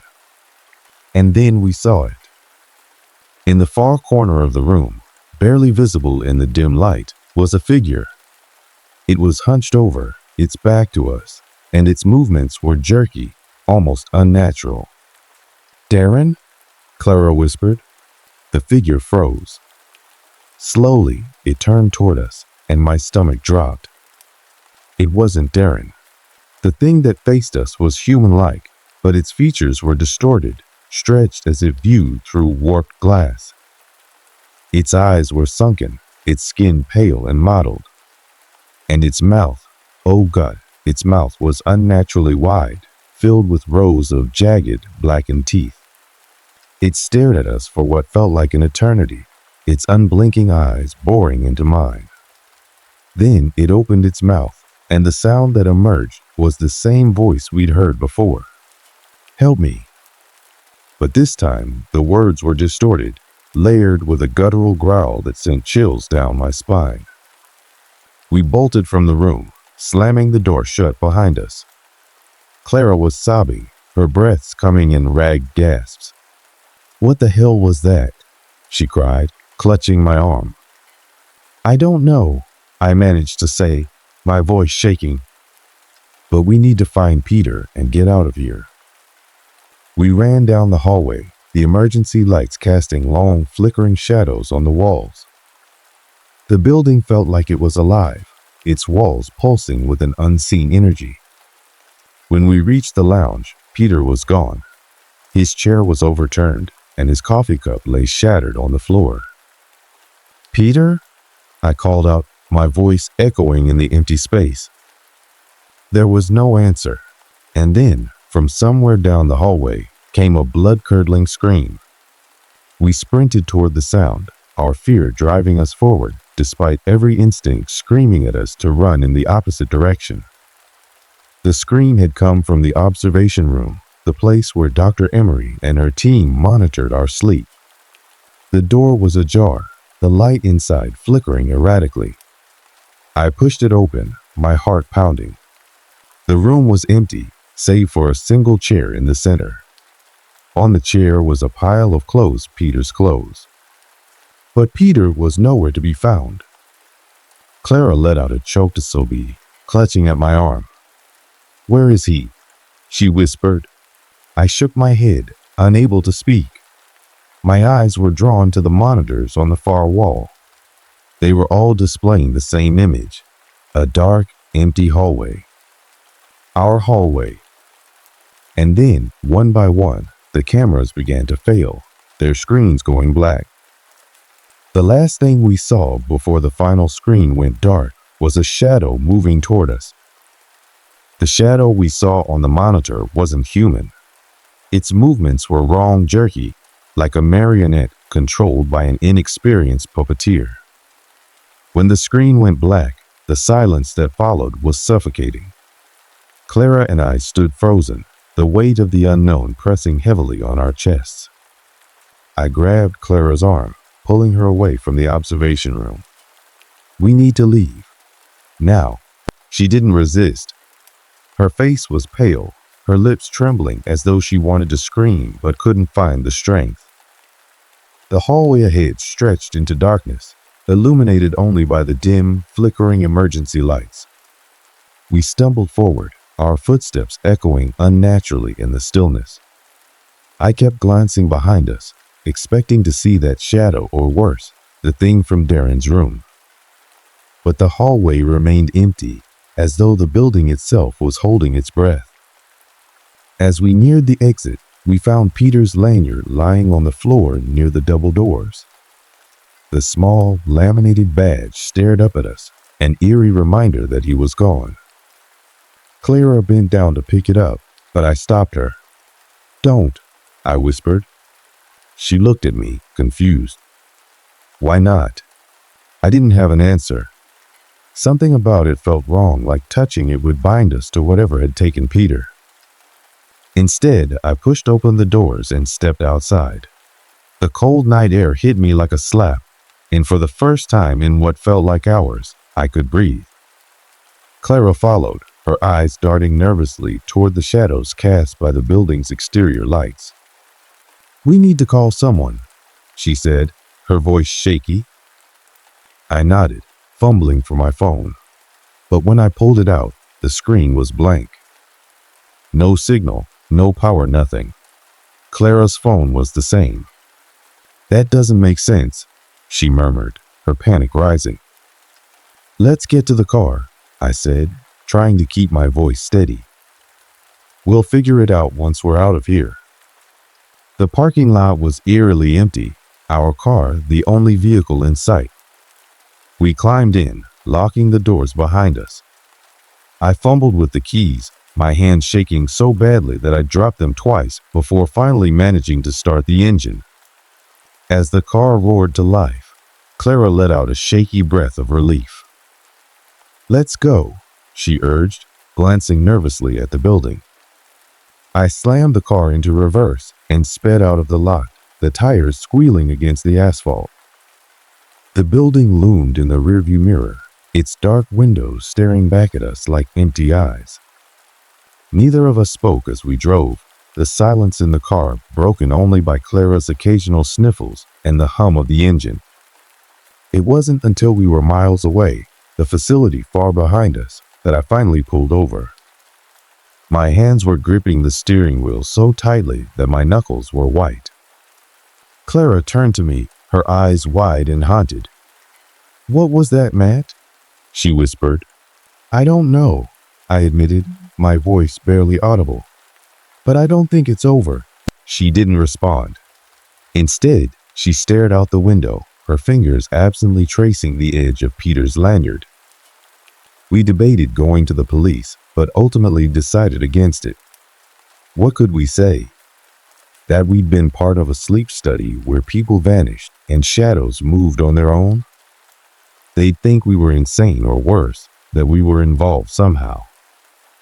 Instead, we drove back to our apartment and locked ourselves inside. Clara spent the rest of the night curled up on the couch, her eyes glued to the door as though expecting it to burst open at any moment. I stayed awake, too afraid to close my eyes.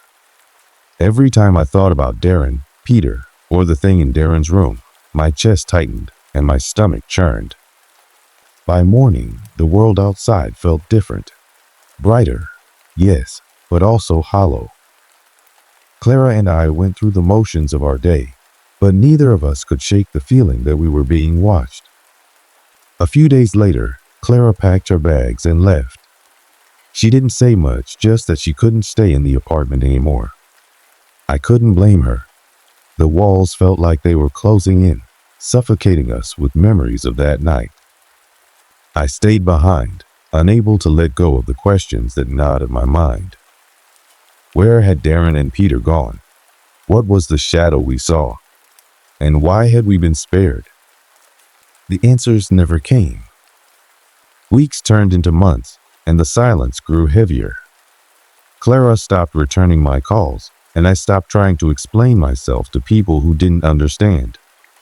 Every now and then, I'd wake up in the middle of the night, convinced I'd heard heavy breathing coming from the corner of my room.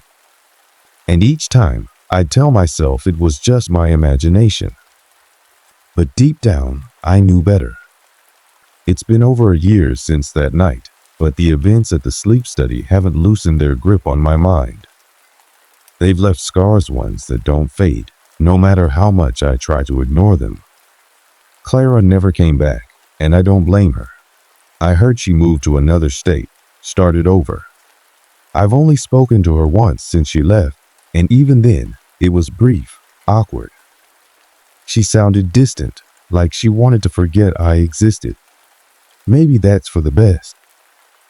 As for me, I quit my job and moved out of the apartment we shared. I couldn't stay there, surrounded by memories of what we went through.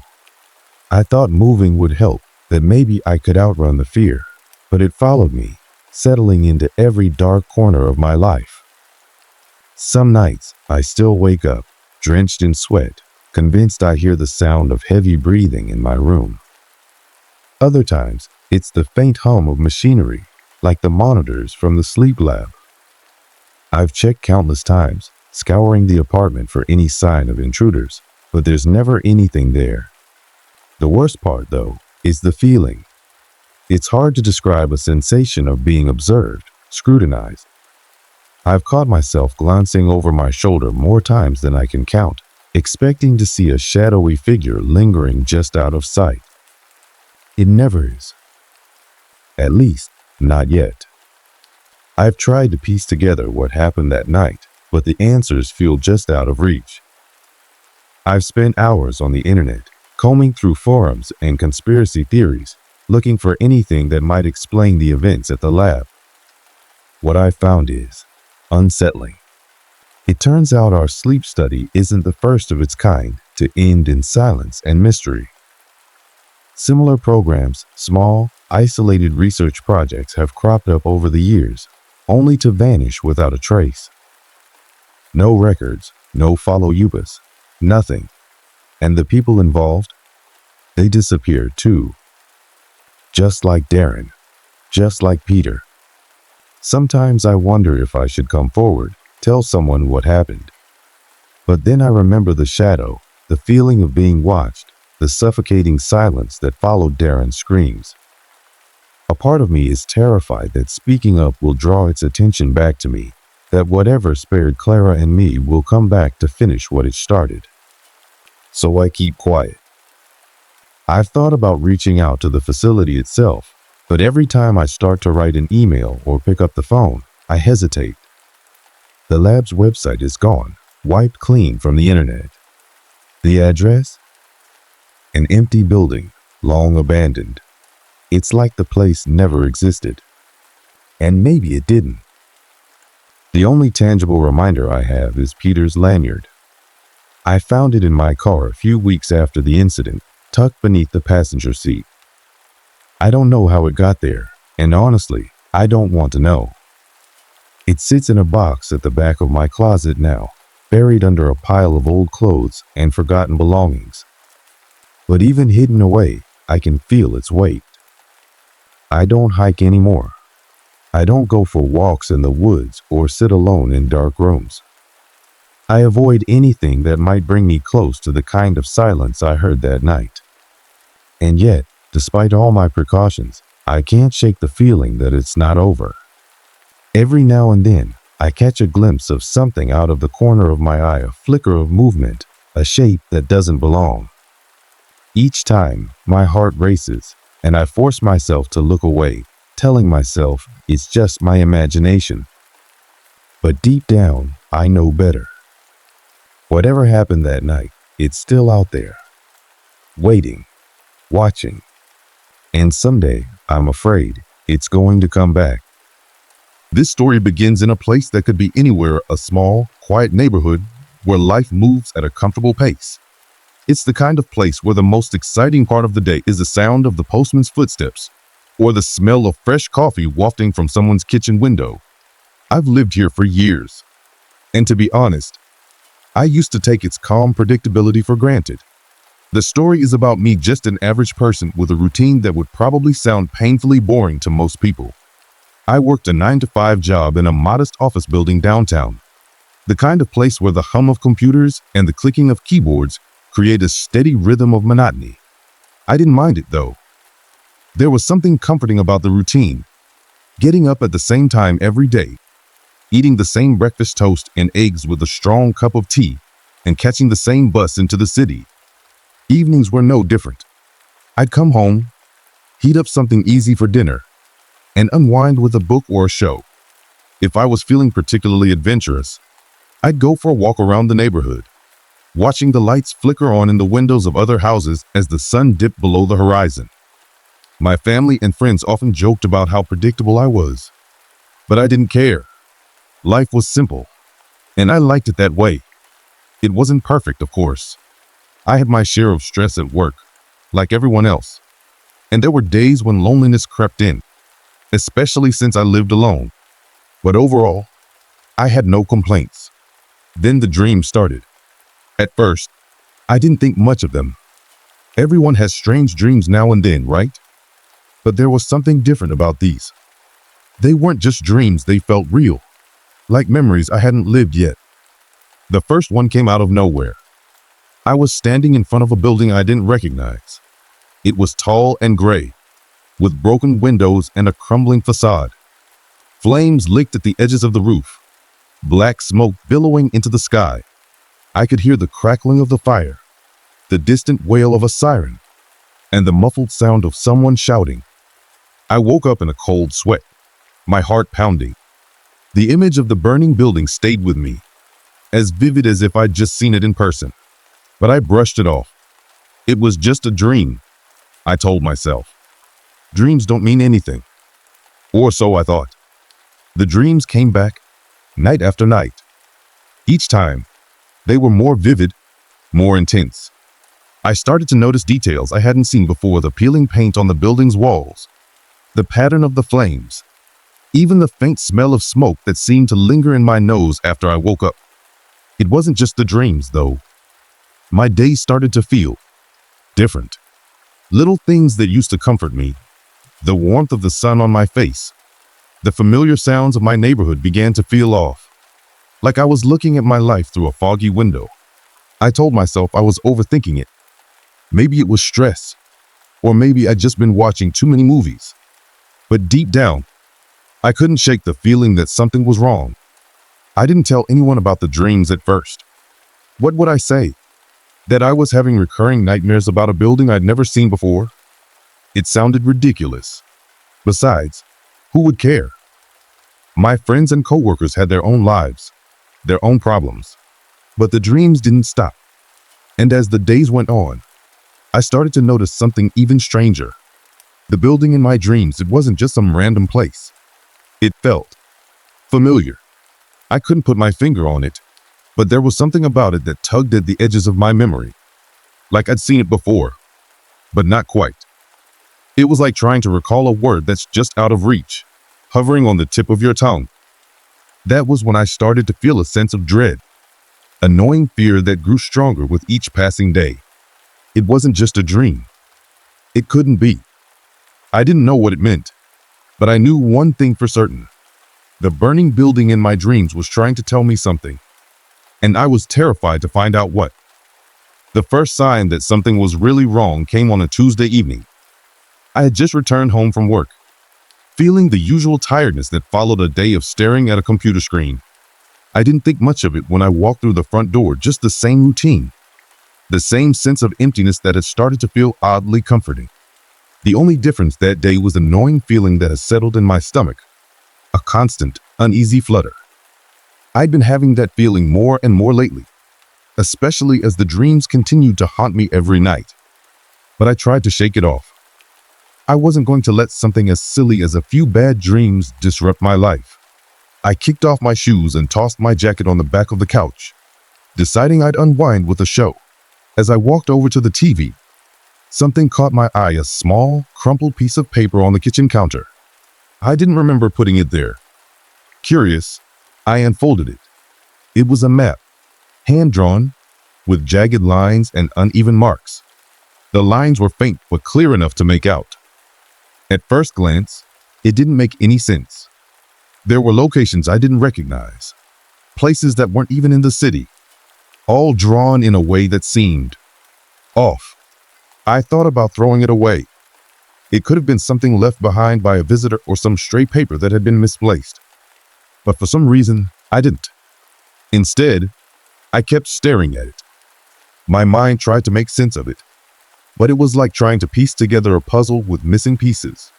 The most unsettling thing was that, at the bottom of the map, in hastily scrawled letters, it said, "Find the building. Don't ignore the fire." I felt a chill run through me as the words echoed in my mind. The building. The fire. That was when the realization hit me like a slap in the face. This was no coincidence. I couldn't explain why, but I knew this map, this strange, mysterious map, was connected to the burning building in my dreams. The words on the paper were too specific, too pointed. I tried to rationalize it, to convince myself that it was just a random piece of nonsense. Maybe it was someone's idea of a prank, or some strange artifact left behind by a previous tenant. But that didn't stop the cold sweat that began to form on my skin, or the tightness in my chest as I realized that this map had appeared in my life at the same time the dreams had started. It was too much to ignore. I didn't know what it meant, but I couldn't let it go. I knew I had to go to the location marked on the map. The idea terrified me. What was I walking into? But the more I looked at the paper, the more I felt an undeniable pull. It was like a force outside of myself, something bigger than just my own curiosity. I spent the next couple of hours trying to ignore the map, to put it out of my mind. But I couldn't. I couldn't stop thinking about it, about the words, the fire, the building. Finally, I couldn't resist any longer. I grabbed my keys, shoved the map into my pocket, and walked out the door. The walk was uneventful at first. As I made my way through the quiet streets, the air felt heavier than usual, thick with an uncomfortable stillness that made my steps sound louder than they should have. It was a good 10-minute walk before I turned the corner and saw the building. It wasn't the same as in my dreams. It was smaller, less imposing, and yet it felt familiar. The map had led me here, to a small, abandoned structure on the outskirts of town. I had never seen it before. Yet standing there, in front of it, I could feel the hairs on the back of my neck stand up. The building seemed ordinary at first, but as I got closer, I noticed the faint smell of smoke, as if it had been burned recently. The windows were boarded up, and the door was slightly ajar, as if it had been left that way for years. But even with the dilapidated appearance, there was something that didn't feel right, something that made my stomach turn. I stood frozen for a moment, staring at the building, wondering if I should turn back. But before I could make a decision, I heard the unmistakable sound of crackling. It was distant at first, barely audible, but it grew louder with each passing second, until it was all I could hear. I looked around, trying to locate the source. The street was empty. There were no cars, no people, just the eerie silence of the night. But then I looked up. The building was on fire. The flames were leaping from the windows, curling upward into the sky like they had been waiting for me. The crackling grew louder, and I could see the smoke now, thick and black, billowing into the air. I stood there, frozen, watching the fire rage. And as I did, I realized something that made my blood run cold. This wasn't a dream anymore. This was real. The fire, the building, the map, it was all happening right before my eyes. I couldn't explain it, but I didn't need to. I had seen this before, and now I was a part of it. The night after the fire, I couldn't shake the image of the burning building from my mind. I had gone to bed, exhausted, hoping that sleep would bring some relief, but the nightmare returned, even more vivid than before. The crackling of the fire, the smell of smoke, the urgency in the air, all of it flooded my senses as I dreamt of the same building, but this time I was inside. I could hear footsteps behind me, quick and frantic, and every time I turned around, no one was there. The fire seemed to chase me through the halls, roaring louder as I ran, the smoke suffocating, the heat unbearable. And just as I reached the door, the building shook violently, and I woke up, gasping for air. I tried to brush it off, telling myself that it was just another nightmare, just my mind playing tricks on me. But it was different this time. There was a sense of finality in the dream, a feeling that it wasn't over. The next morning, I went to work, trying to focus on the tasks at hand. But my mind kept drifting back to the fire, the building, and the map. I hadn't told anyone about it who would believe me. It sounded insane, even to me. Yet, the more I tried to push it aside, the stronger the pull became. The days went on, but the feeling of dread only grew. I couldn't focus on anything. At work, I'd find myself staring blankly at my computer screen, seeing the flicker of flames in the corners of my vision. When I was walking home, I'd hear the distant crackling sound of fire, only to turn around and find everything normal. But it wasn't normal. That Friday evening, the feeling became unbearable. I had to go back to the building. I had to know what was happening. I grabbed the map again and checked the markings. The location from the dream, the building was circled with a thick red line. It was all I could focus on. I could hear the sound of my heartbeat, pounding in my ears as I walked back to the building, each step heavier than the last. When I arrived, it was exactly as it had been the night before. The smoke, the faint smell of burning wood, the eerie silence.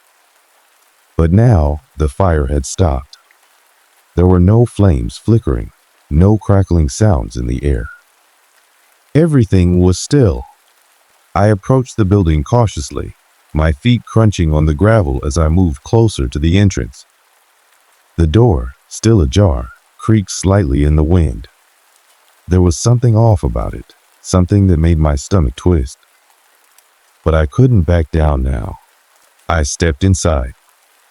The moment my foot crossed the threshold, I felt it, the air thickened, like the very atmosphere was pressing down on me. The floorboards creaked under my weight as I walked into the dimly lit hallway. Everything looked the same as it had the night before, but there was a sense of decay in the air, a heaviness that seemed to seep into the walls themselves. I glanced around, trying to take in my surroundings. There were old paintings on the walls, their frames crooked and peeling, and dust hung in the air, making every breath feel like I was inhaling the past itself. But then I noticed something that made my blood run cold. The flames, though not visible, were still there. I could hear them, faint and distant, like an ever-present threat. The walls seemed to vibrate with the sound of crackling fire, though there was nothing in the room to produce it. The temperature in the building dropped. The cold seeped into my skin, biting through my jacket. I shivered and wrapped my arms around myself, looking for any sign of life, any sign that I wasn't alone. That's when I saw it. At the far end of the hallway, a door stood slightly ajar, just like the main entrance. A soft light flickered inside, almost like a candle or lantern. I knew I had to go in. I couldn't explain why, but I felt as though I was being pulled toward it. As I approached the door, the temperature dropped further, and I could feel my breath come out in visible puffs, each one colder than the last. I pushed the door open. The room inside was small, dimly lit, with a single rickety chair in the center. On the chair sat a blackened, charred figure, slumped forward as if it had been there for years. It was unrecognizable at first, just a pile of ash and remnants of something once human. But as I stepped closer, I saw the faint outline of clothing, the kind of clothing I had seen in my dreams. I froze. This was it, the figure, the charred remains. It was all too familiar. The hair, the outline of the body, it was me. No, it couldn't be. I stepped back in horror, stumbling over my feet. But just as I did, the door slammed shut behind me with a deafening bang. I spun around, heart racing, only to find that the room had changed. The walls were no longer the cracked, decaying plaster I had seen. They were now burning, the flames licking at the edges of the room, curling toward me. The smoke billowed thick and fast, filling the room with a suffocating pressure. And then I heard it. The voice. It was faint at first, a whisper on the edge of hearing. But then it grew louder, more insistent, until it was all I could hear. You shouldn't have come here. I tried to scream, but the smoke choked me, the flames growing higher around me. Panic set in as I fumbled for the door, but it wouldn't budge. The fire closed in on me. And then I woke up. I sat bolt upright in bed, gasping for air, drenched in sweat. My heart was still pounding, my skin cold, as though I had just experienced the fire all over again. But this time, it was different. The burning building wasn't just in my dreams anymore. It was following me, and I had no idea how to stop it. The days after the fire dream began to blur together. Each night, it returned, more vivid and intense than the last. I could feel it in my bones, the fire, the suffocating heat, the crackling of the flames, and the deep, relentless voice that echoed through the smoke. The fear I felt in my dreams bled into my waking hours. It became so overwhelming that I couldn't distinguish where the dream ended and reality began. I couldn't shake the feeling that the building, the fire, was no longer confined to my mind. It was real, and it was coming for me. The more I tried to ignore it, the more persistent it became. I stopped sleeping, unable to bear the thought of another night plagued by the same relentless nightmare. I found myself pacing the apartment at all hours, my mind spinning with thoughts of the map, the building, and the mysterious force that seemed to be pulling me towards it. One morning, after another sleepless night, I could no longer take the pressure. I grabbed the map, the one I had buried deep in my drawer, and spread it out on the table. The marked spot the building stared back at me. The thought of returning to that place made my stomach churn, but I knew I had no other choice. The pull was too strong. The burning sensation in my chest wouldn't fade until I confronted whatever this was. With trembling hands, I left my apartment and set off toward the building once again. The streets were unusually quiet, the air thick with tension, as if the entire city was holding its breath. I couldn't stop myself. It felt as though my legs were carrying me, not with my consent, but with a force of their own. The map in my hand was like a silent guide, pointing the way, urging me forward. I arrived at the building in the late afternoon, the sun low in the sky, casting long, eerie shadows over the cracked pavement. The building loomed in front of me, just as it had before, its broken windows and scorched exterior, a grim reminder of the fire I had dreamt about. The doors were ajar again, and the same smell of burnt wood lingered in the air. But this time, something was different. There was no eerie stillness, no silence. The air was heavy with something darker, more malevolent. The faint crackling of flames echoed through the air, like the flames were still alive, still burning in the heart of the building. I took a deep breath and pushed through the door. Inside, it was chaos. The flames from my dream were no longer distant whispers.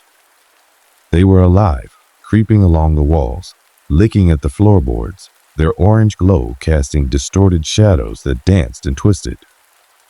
The heat in the room was suffocating, and the smoke burned my lungs, making each breath feel like it was the last.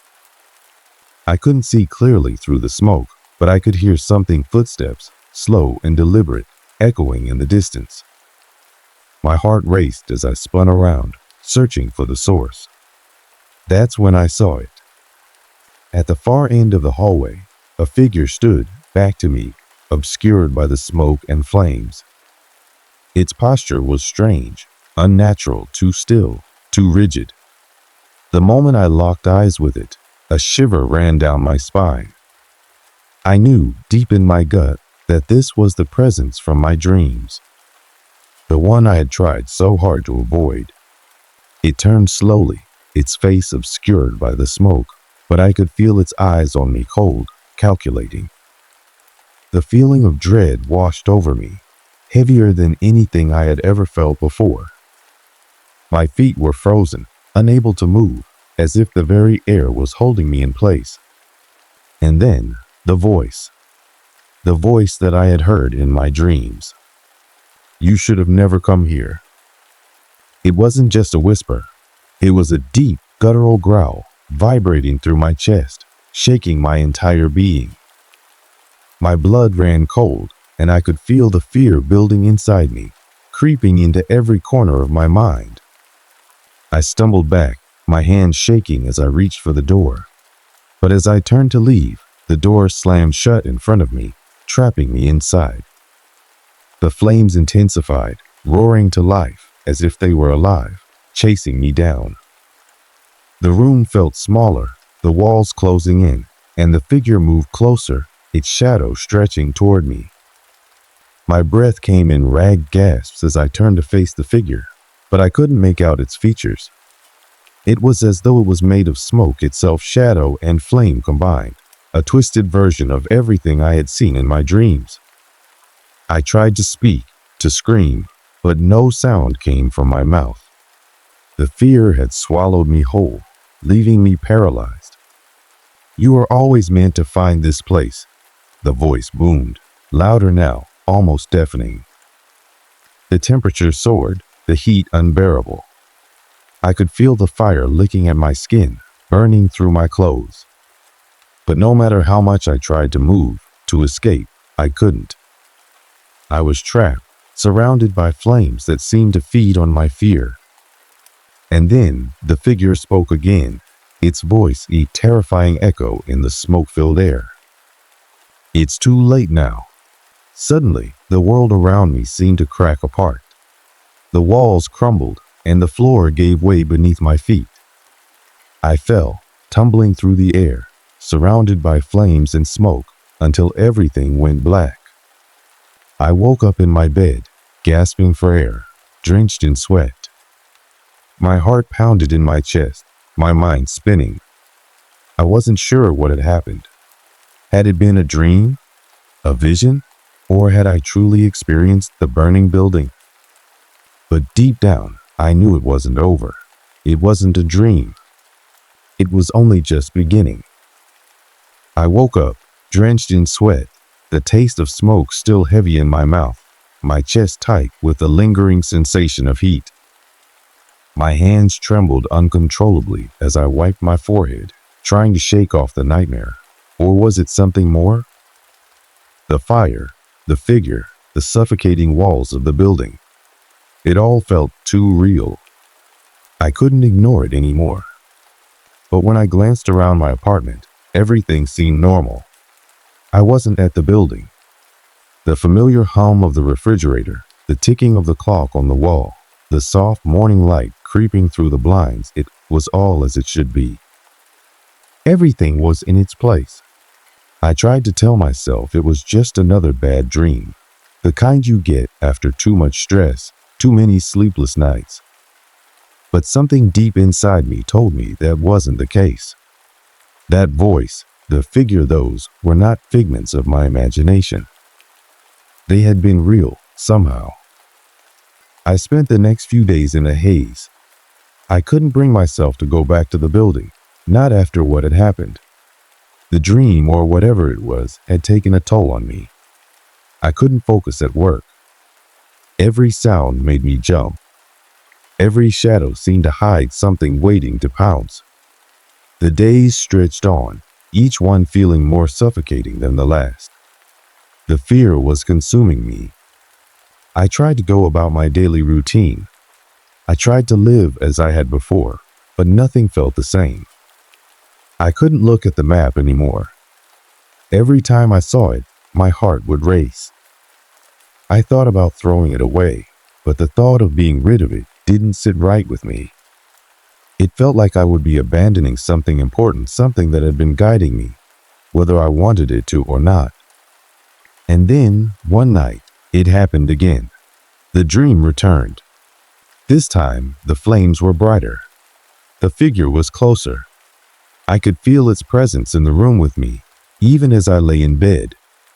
The air grew thick with the smell of burning wood, and I could hear the crackling of the fire as it burned around me. I tried to scream, but nothing came out. I tried to move, but I was paralyzed, unable to escape. The same voice echoed through the flames. "You can't escape." I woke up, gasping for breath, but this time it was different. The heat wasn't just in my mind. My apartment was warm, suffocatingly so. I could feel the faint smell of smoke lingering in the air.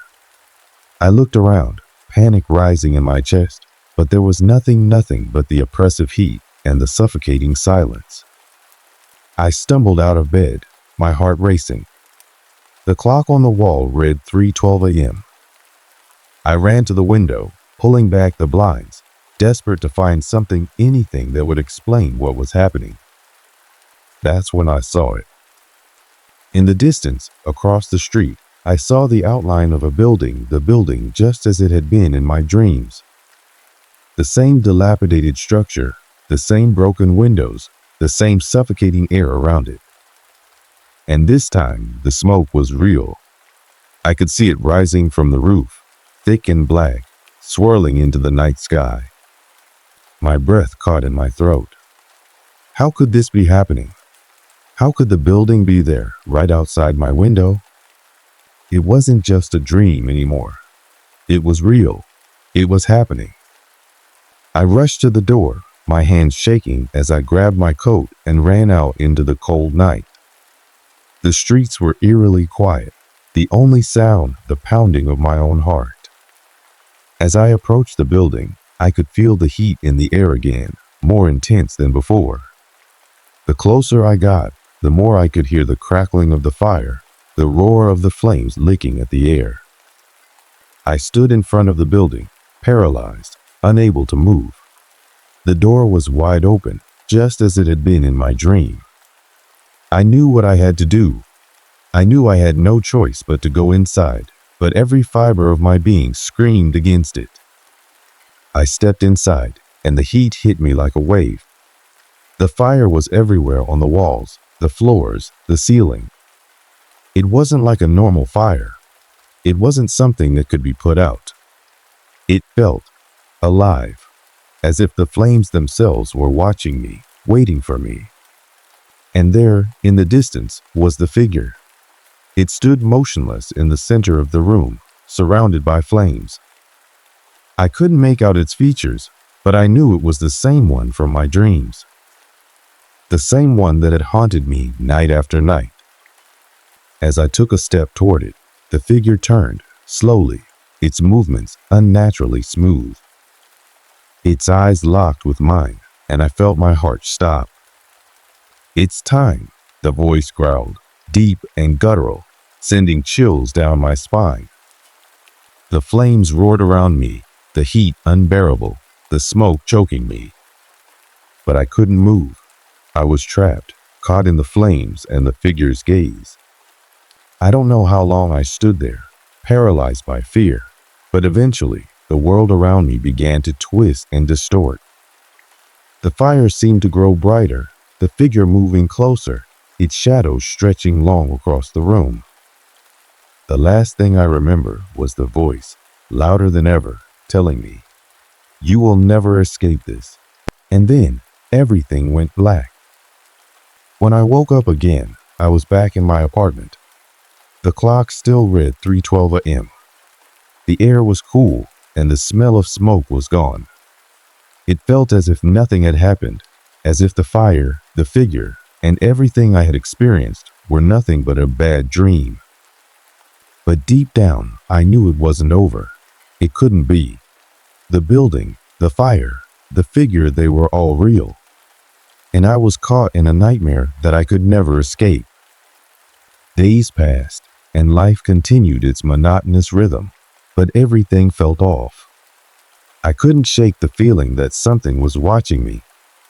The dream had stopped, but the fear never fully left me. I avoided looking out the window where I had seen the burning building, but the feeling of dread gnawed at me every waking moment. I tried to go on with my routine work, errands, the usual, but I could never escape the unease that followed me. Every time I passed a building under construction or saw a flicker of light in a window, my heart would race. The memories of that night, of the flames and the figure, were etched into my mind. I still couldn't explain what had happened. Was it some sort of supernatural occurrence? A warning? Or was it all just a figment of my overactive imagination, a product of stress and fear? I decided to take a break from everything. I needed some space to think. I rented a small cabin in the woods, far from the city, far from the noise. I hoped the isolation would bring me peace, a chance to clear my mind. The cabin was quiet. It was the first time in weeks I had felt anything resembling calm. The first few nights were peaceful, but on the third night, as I lay in bed, I felt it again, the warmth, the unmistakable heat that reminded me of the fire. It was subtle at first, just a slight increase in temperature, but soon it became unbearable. The walls of the cabin seemed to close in around me. The sound of crackling fire filled the air. I bolted out of bed, my heart pounding. I couldn't breathe, couldn't think. My instincts screamed at me to run, but where could I go? The woods stretched endlessly outside, but there was nowhere to hide from this. I stumbled out of the cabin, gasping for air, my mind racing. As I ran, I looked back. The cabin was still there, standing in the moonlight. But in the distance, I saw it the silhouette of a figure, standing motionless at the edge of the woods. I froze, my blood turning to ice. It was him. The same figure from the building, from my dreams. He was real, standing there, waiting. For a long moment, we just stood there, locked in this silent, unspoken understanding. Then, without warning, the fire erupted. The air grew thick with smoke, and the ground beneath my feet felt like it was shaking. I ran. I ran as fast as I could, the sound of the crackling fire growing louder, closer. My legs burned with every step, but I couldn't stop. The figure didn't move. He didn't have to. The fire was chasing me, always one step behind. Somehow, I made it back to the road. I stumbled onto the pavement, gasping for breath, but when I looked back, the woods were empty. The fire had vanished. The figure was gone. It was as if everything had been erased, just like that. But I knew the truth. It wasn't over. It would never be over. The dream, the fire, the figure, it wasn't something that could be escaped. It was a warning, a cycle that would repeat, that would always follow me. I don't know if the fire will come for me again, or when, but I know one thing for sure. There is no escaping what has already begun. It will find me, no matter where I go. And that's the part that terrifies me most. It was early spring when my wife, Emily, and I moved into the small single-story house on a quiet suburban street. We'd been together for 8 years, married for 3, and this place felt like the start of something new, a fresh chapter. The house wasn't perfect, but it had character. A creaky porch, slightly uneven floors, and a backyard big enough for weekend barbecues or lazy evenings by a fire pit. Our days were simple, which suited us just fine. I worked remotely for a tech company, often spending long hours at my desk in the spare bedroom that doubled as my office. Emily worked part-time at a nearby bakery, her dream job, though she never brought home as many pastries as I hoped. Our routine was predictable, even mundane. We'd wake up early, share coffee at the small kitchen table by the window, and talk about whatever came to mind: Emily's coworkers, my endless Zoom meetings, the neighbors' habit of mowing their lawn at sunrise. Evenings were quieter. We'd watch a show or read on the couch, the hum of the refrigerator and the occasional bark of a dog, the only sounds in the house. The neighborhood was quiet too, almost eerily so. Most of the houses were occupied by older couples or families with young children. At night, the streets were deserted, the dim glow of porch lights casting long shadows on the sidewalks. One of the first things we noticed about the house was how heavy the doors were.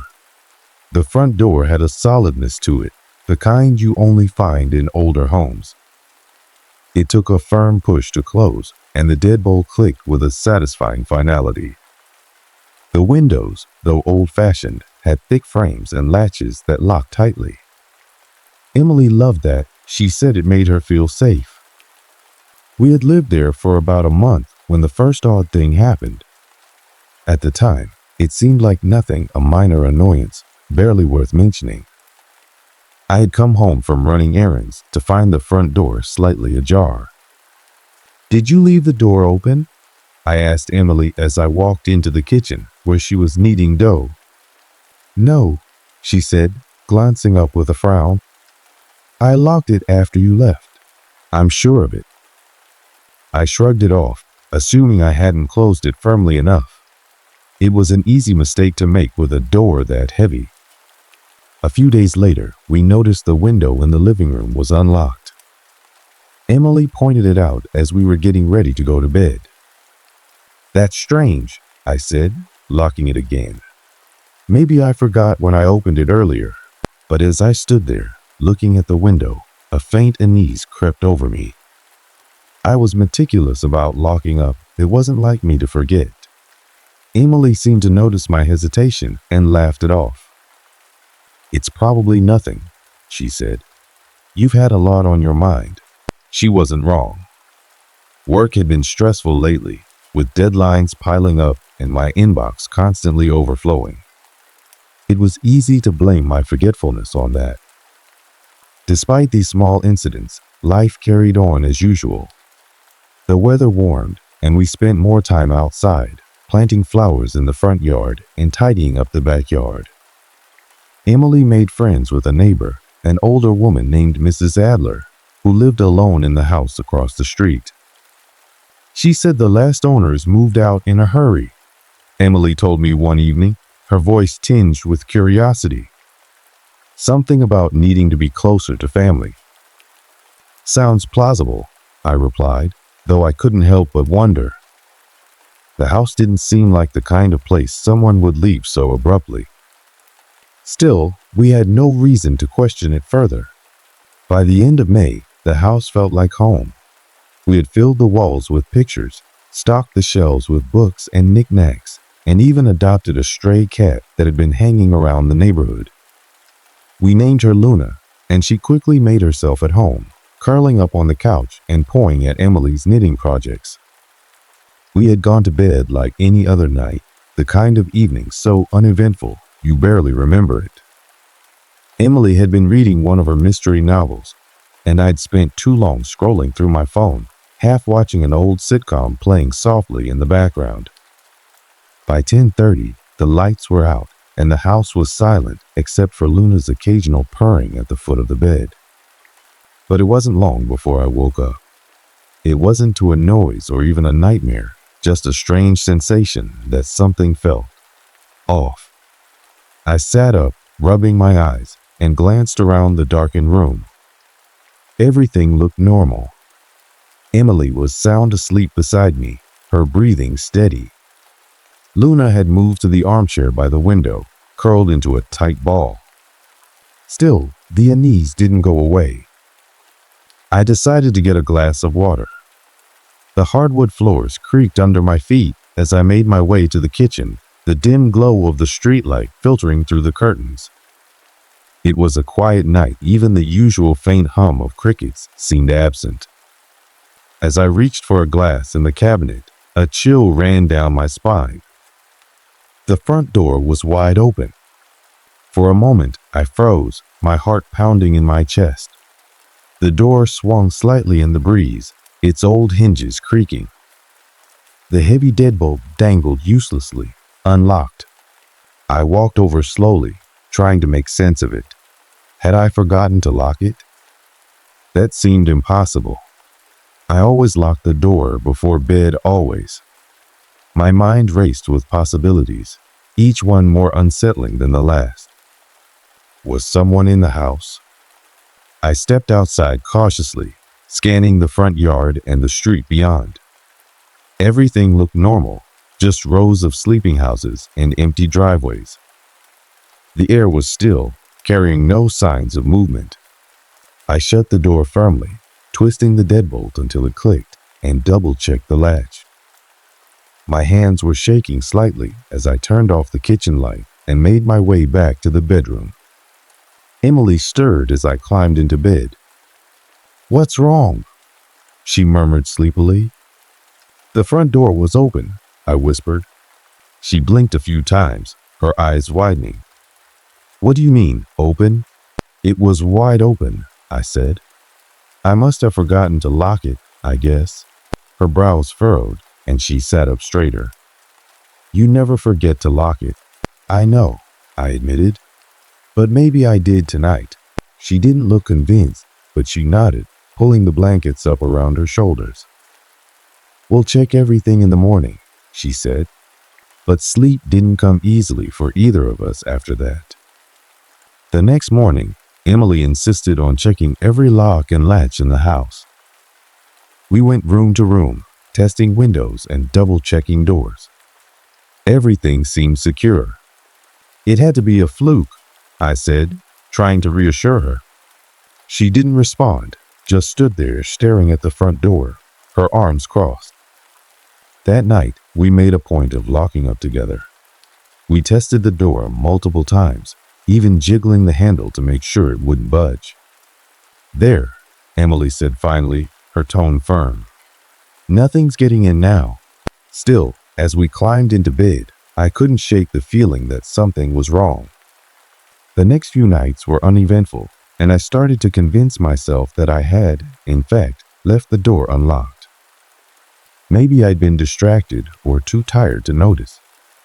Life returned to normal, or so it seemed. But then, 3 nights later, it happened again. I woke up to a faint draft, the unmistakable chill of night air brushing against my skin. This time, Emily was already awake, sitting upright in bed with a look of quiet panic. "The back door's open," she whispered. I sat up, my stomach nodding. "What do you mean, open?" "I heard it creak," she said. "It's open." Grabbing the flashlight from my nightstand, I led the way to the kitchen. Sure enough, the back door was wide open, swaying slightly in the breeze. The lock was undone, and the latch hung limply to the side. We checked the house together, our nerves on edge, but everything else seemed untouched. Nothing was missing, and there were no signs of forced entry. "How is this happening?" Emily asked, her voice shaking. "I don't know," I admitted. We locked the door again, this time shoving a chair under the handle for extra measure. But even with the door secure, the sense of safety we'd felt in our home was gone. Over the next week, small, unexplainable things began to pile up. We'd find windows unlocked that we were certain had been latched. Luna, usually calm and playful, started acting strangely, hissing at shadows and refusing to sleep in the living room. One night, Emily woke me up in a panic, claiming she'd heard footsteps in the hallway. I jumped out of bed, flashlight in hand, and searched every corner of the house. But again, there was nothing. "It doesn't make sense," Emily said the next morning, her hands gripping her coffee mug tightly. "Doors don't just open themselves. Someone has to be doing this." I nodded, though I didn't want to admit it out loud. The logical part of me wanted to believe there was a simple explanation, but the fear in Emily's eyes made it hard to dismiss the growing unease. As the days passed, the strange occurrences in our home became more frequent, more intense. What had started as one bizarre incident with the door slowly turned into a relentless series of unsettling events. I remember the exact moment when everything shifted, when the unease that had been hanging in the air finally turned into something far more sinister. It was the middle of the night, around 2 a.m. Emily and I had just drifted off to sleep after a long day of work, the kind of exhaustion that usually guarantees a restful night. But that night, sleep didn't come easily. I awoke suddenly, not to any noise, but to a profound sense of dread. It was as if someone was watching us. I lay still, straining my ears for any sound. The house was deathly quiet. Even Luna, who usually wandered around at night, was unusually silent. I tried to shake it off, convincing myself it was just my imagination playing tricks. But as I lay there, staring into the darkness, I noticed something odd. The sound of the wind outside, something I had grown used to, had stopped. The air felt dense, like it was holding its breath, waiting. Then I heard it, the faintest sound of something scraping against the walls. A low, drawn-out noise, like nails on wood. I sat up immediately, my heart pounding. I looked over at Emily, whose face was still buried in the pillow. She was asleep, but something in me couldn't shake the feeling that this wasn't normal. I grabbed my phone and checked the time. It was still 2:15 a.m. The scraping noise continued for a moment, then stopped. I held my breath, listening intently, but there was nothing, no creaking floorboards, no sound of movement. I was about to lie back down when I heard a loud, deliberate thud coming from downstairs. I couldn't ignore it any longer. I shook Emily awake. Wake up. Did you hear that? She groggily sat up, blinking in confusion. What? What's going on? I heard something downstairs. I think someone's in the house. Her eyes widened and she grabbed my arm. Are you sure? I don't know, I replied, my voice shaking. But we need to check. We grabbed the flashlight and made our way cautiously down the hallway. The house was silent again, but every step we took seemed louder than the last. My heart thudded in my chest, each beat louder than the one before it. When we reached the stairs, I hesitated. It felt as though the house was pressing in around us, the air thick with tension. I motioned for Emily to stay behind me as I descended the stairs. The beam from the flashlight flickered, casting strange shadows across the walls. When we reached the bottom, I held my breath, listening. The silence was overwhelming, and nothing seemed out of place. The front door, which we had checked thoroughly before bed, was still locked. I scanned the living room. See? There's nothing here, Emily whispered. But just as I was about to turn around, I noticed something strange. The back door, usually secured with a bolt and a lock, was standing wide open. What the hell? I whispered, stepping closer. The door was swinging slightly, as if it had been pushed open recently. I remembered locking it just a few hours earlier. There was no way it could be open now. Emily and I exchanged a glance, our faces pale. We both knew something wasn't right. Let's check the rest of the house, I said, trying to keep my voice steady. We moved quickly through the downstairs rooms, searching for any sign of an intruder. But once again, everything appeared normal. No broken windows, no signs of forced entry. As we headed back upstairs, I noticed something else, something far more unsettling. The front door, which we had checked just a few minutes earlier, was now slightly ajar. I couldn't explain it. How could it open on its own while we were downstairs? The next day, the strange occurrences only grew worse. We started finding things out of place, items moved around, doors left open that we were sure we had shut. But there was more. I began to notice that the atmosphere in the house felt different. The air seemed heavier, thicker, as if it was charged with something unseen. Emily felt it too. She mentioned that she'd been hearing soft footsteps at night, faint but distinct, like someone walking around the house. She would wake up in the middle of the night to find the sheets pulled back, her side of the bed cold. One evening, I came home from work to find all the lights in the house turned off. I hadn't noticed it before, but now I was sure they had been on when I left. I checked every room, kitchen, living room, even the bathroom, but they were all dark. No one had been there. But it wasn't just the physical events that were unnerving us. It was the feeling that had settled in our home, that growing sense that we weren't alone. I would hear faint sounds, voices, whispers, things that I couldn't explain. And every time I turned around, it felt like someone was watching. We both started sleeping fitfully, constantly waking up to check if the doors and windows were still locked, if anything had changed. But the paranoia kept creeping in. I had to check the locks several times during the night, though I couldn't shake the feeling that it was all in vain. No matter how much we checked, no matter how secure we tried to make the house, something or someone was still inside. But that wasn't the worst part. No, the worst was when we started to hear the sounds in the walls, the deep scraping, scratching, like something or someone was trapped inside, trying to get out.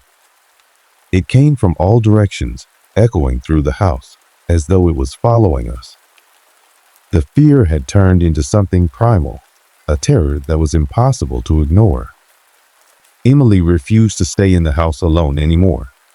She started staying with her parents, and I couldn't blame her. I stayed behind, determined to figure out what was happening, but every night I stayed, the house seemed to grow darker, colder. It was the fourth night after Emily decided to stay with her parents that I found myself alone in the house, more determined than ever to get to the bottom of what was happening. The strange events had only intensified, and I knew I couldn't continue to ignore them. My mind raced with questions. Was it a prank, a psychological breakdown, or something else entirely? That night, I stayed up, armed with nothing but my flashlight and an uneasy resolve. I had already checked all the doors and windows before bed, convinced that whatever was happening was real, not a figment of my imagination. I was sitting on the couch, nervously flipping through TV channels to distract myself when I heard it again. A thud. This time, it wasn't soft. It wasn't subtle. It was louder, more deliberate, like something someone was knocking from inside the walls. I froze, listening intently, my heart hammering in my chest. The knocking continued, echoing through the house in rapid succession. My gut told me that whatever it wasn't human. I stood up, my legs shaky but determined. I grabbed the flashlight and made my way toward the source of the noise.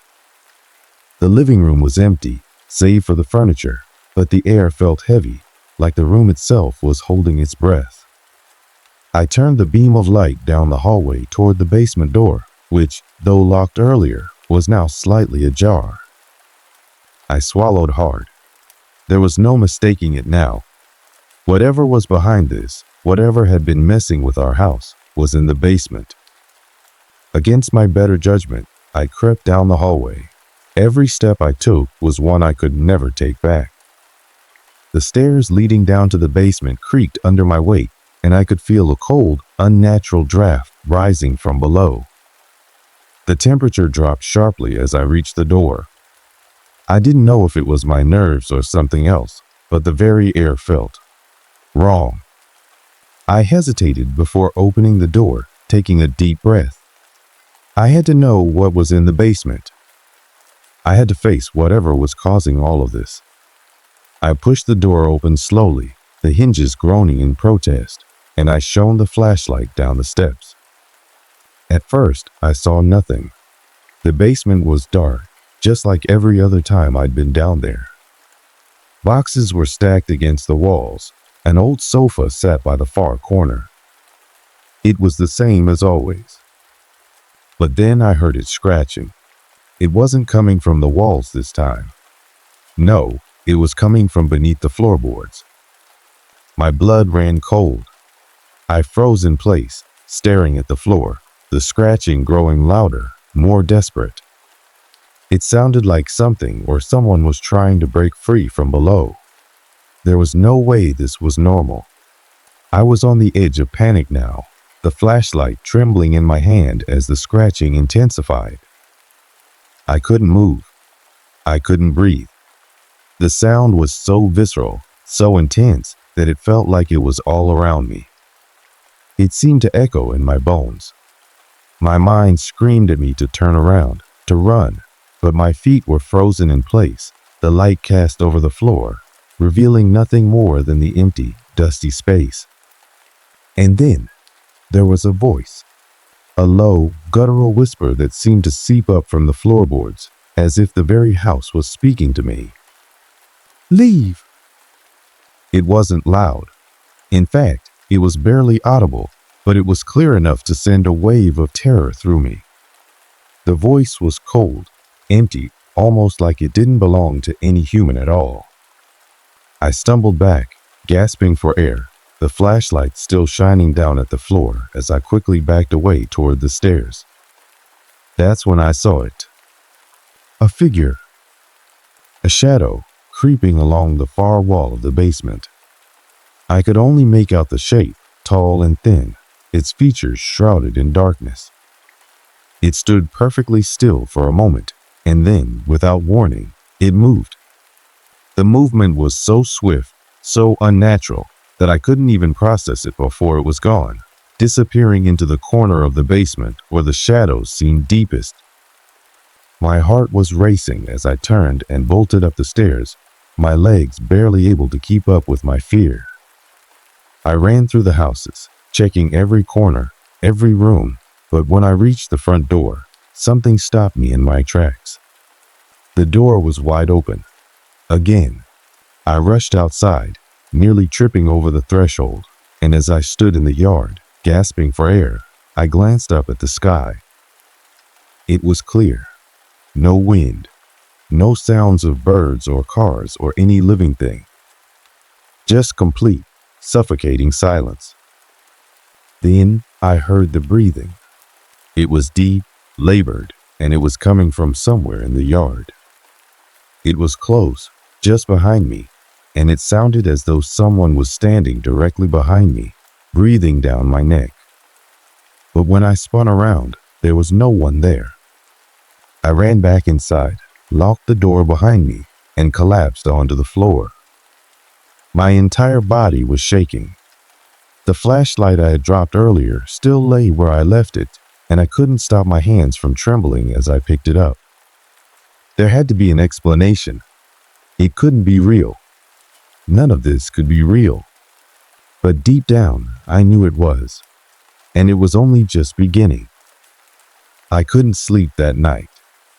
Even after I locked all the doors and windows, the feeling of being watched lingered. Every creak of the house, every shift in the air, seemed amplified in the darkness. It was like the walls were pressing in on me, and no matter how many times I tried to calm my thoughts, I couldn't escape the chilling reality of what had happened. The next morning, I decided I couldn't stay there any longer. I couldn't risk Emily coming back and experiencing whatever this was. I packed my things, hastily throwing my clothes and personal items into a bag, not caring about organization.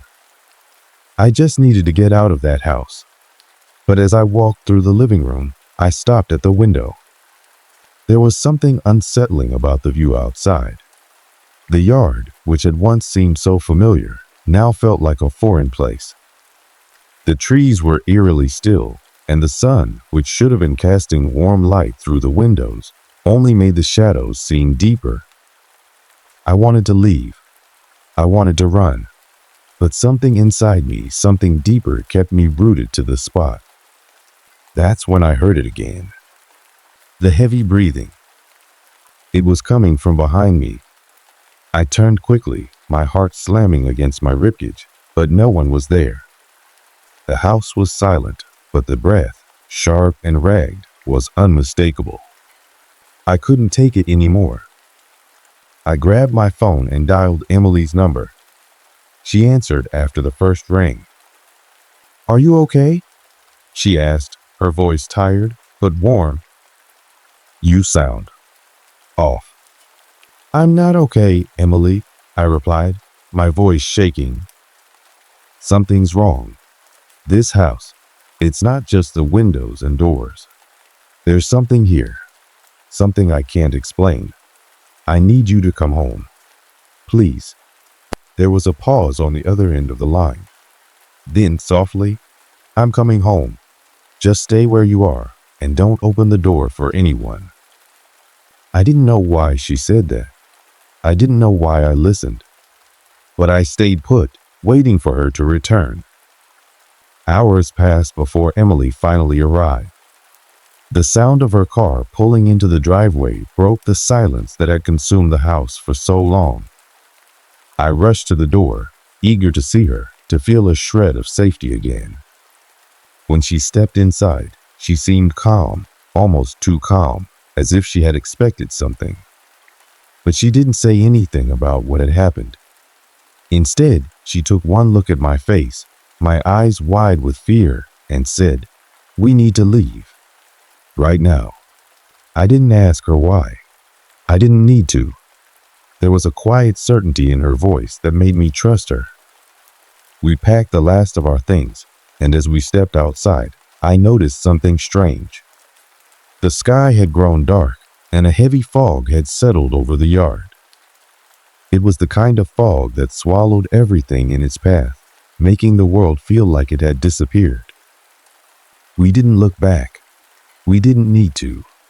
That night, we stayed at a nearby motel, far away from the house that had once felt like home. I tried to convince myself that whatever happened in that house wasn't real, but deep down, I knew it was. I knew there was something more to this.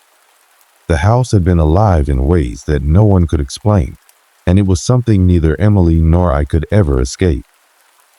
Weeks went by, and Emily and I tried to move on with our lives. We talked about moving to a new city, starting fresh, but it was hard to forget the things we'd seen. The things that were still haunting me. One night, I received an unexpected call from the real estate agent who had sold us the house. She asked me if I knew anything about the strange disappearances that had been occurring in the area. Disappearances? I asked, my voice trembling.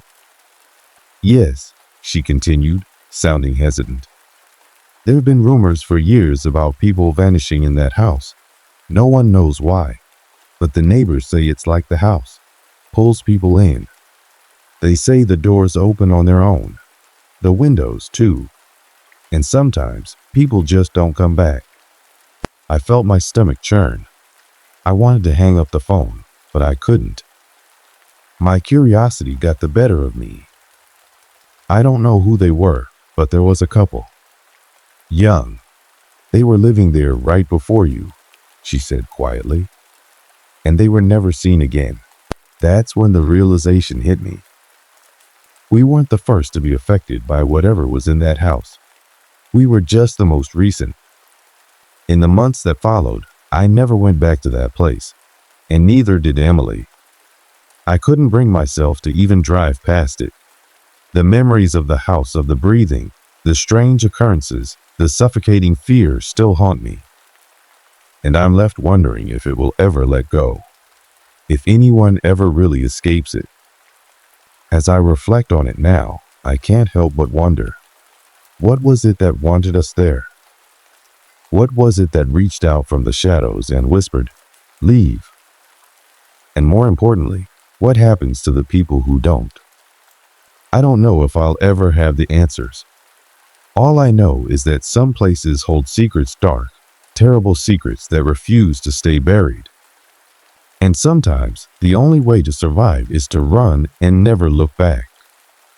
Next time you close your door at night and everything seems too still, too quiet, remember this. Some houses don't want to be forgotten. They want you to stay. And once you're there, you may never leave. It's been years since Emily and I left that house, but not a day goes by that I don't think about it. I've tried to put it out of my mind, tried to convince myself that it was just a bad chapter in our lives, a moment of fear that, like many others, could be forgotten with time. But the truth is, some things don't fade away. Some experiences follow you, like shadows that stretch long into the night. We've both moved on in our own ways. Emily relocated to another city, far away from anything that could remind her of the house. I stayed in the area, but I never ventured near the old neighborhood. I couldn't bring myself to face it again, and I'm sure Emily felt the same. Whenever I do hear anything about that place, rumors, news, or even passing mentions of the house, it sends a chill down my spine. I've learned to stay quiet, to ignore the questions that linger. But still, I can't help but wonder if I should have done more. Should I have investigated further? Should I have asked the neighbors more questions about the history of that house? Were there more disappearances than just the ones they told us about? How many had been taken by whatever force resided in those walls? Every time I think I've moved past it, something will happen to bring it all back. A door creaks in the middle of the night. A faint breath, just on the edge of hearing, whispers through the silence. A feeling of unease settles over me, like I'm being watched.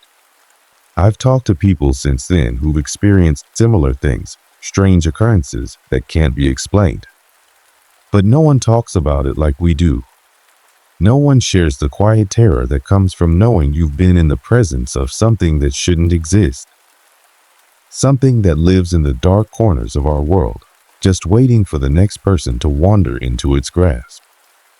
And so, here I am, sharing this with you.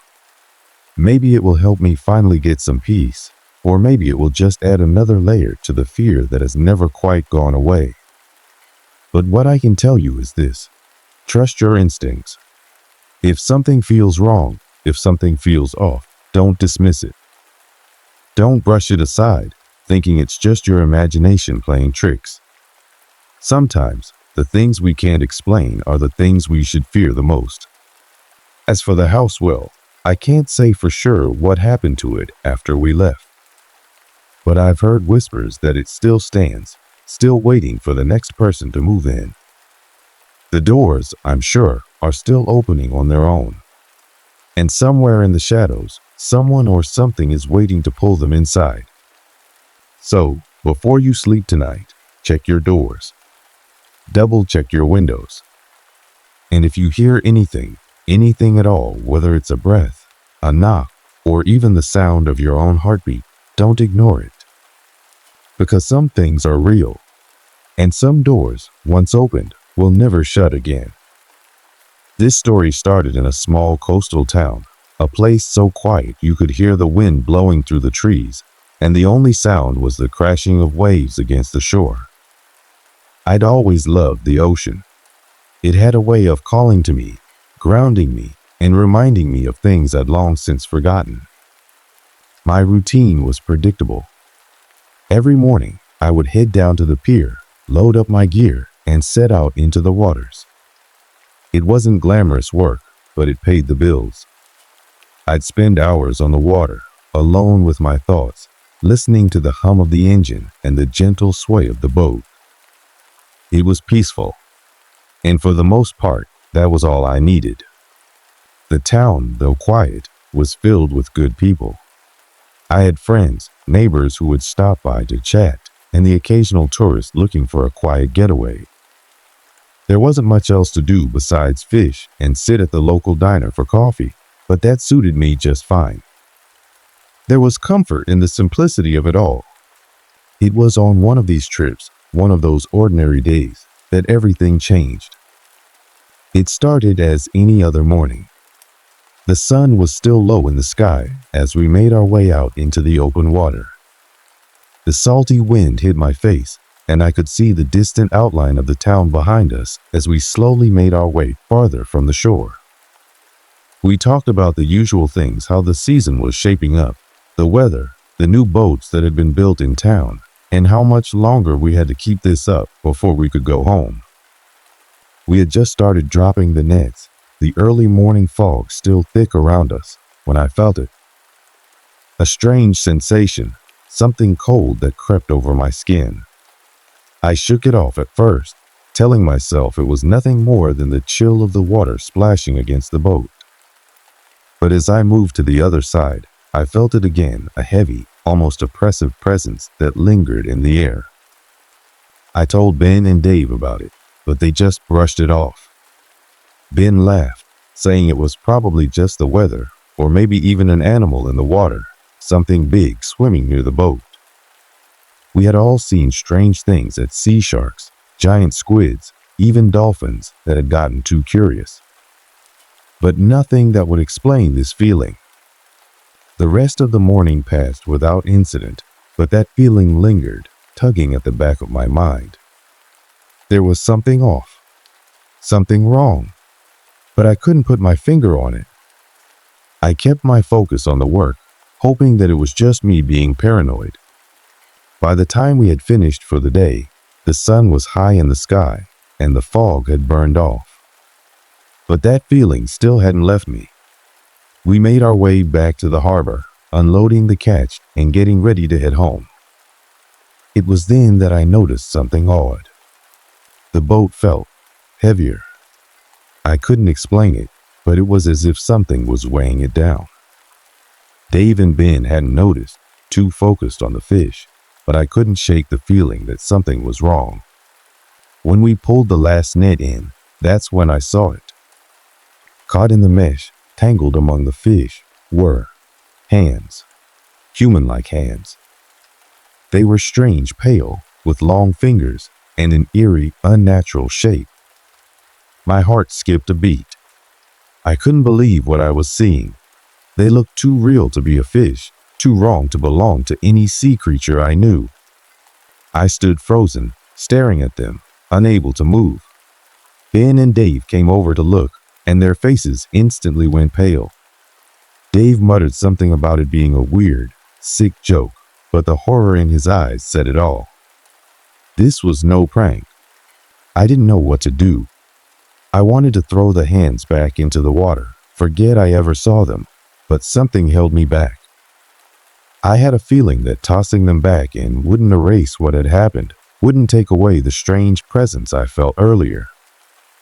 That day, we left the hands behind on the boat. I didn't want to touch them again. The rest of the trip was done in silence, each of us lost in our own thoughts, trying to make sense of what we had seen. But deep down, I knew that it wasn't the end. It couldn't be. The hands, human-like, cold, and wrong, had come from somewhere, and I couldn't shake the feeling that they had followed us back from the depths of the ocean. I didn't know it yet, but this was just the beginning. And as I made my way back home, the only thought that echoed in my mind was a question I could never answer. What had we really caught that day? The following days felt like an eerie silence had fallen over everything. Normally, I would have been out fishing again, making my rounds, preparing for the next haul. But the sight of those hands, the cold, lifeless fingers tangled in the net, haunted me.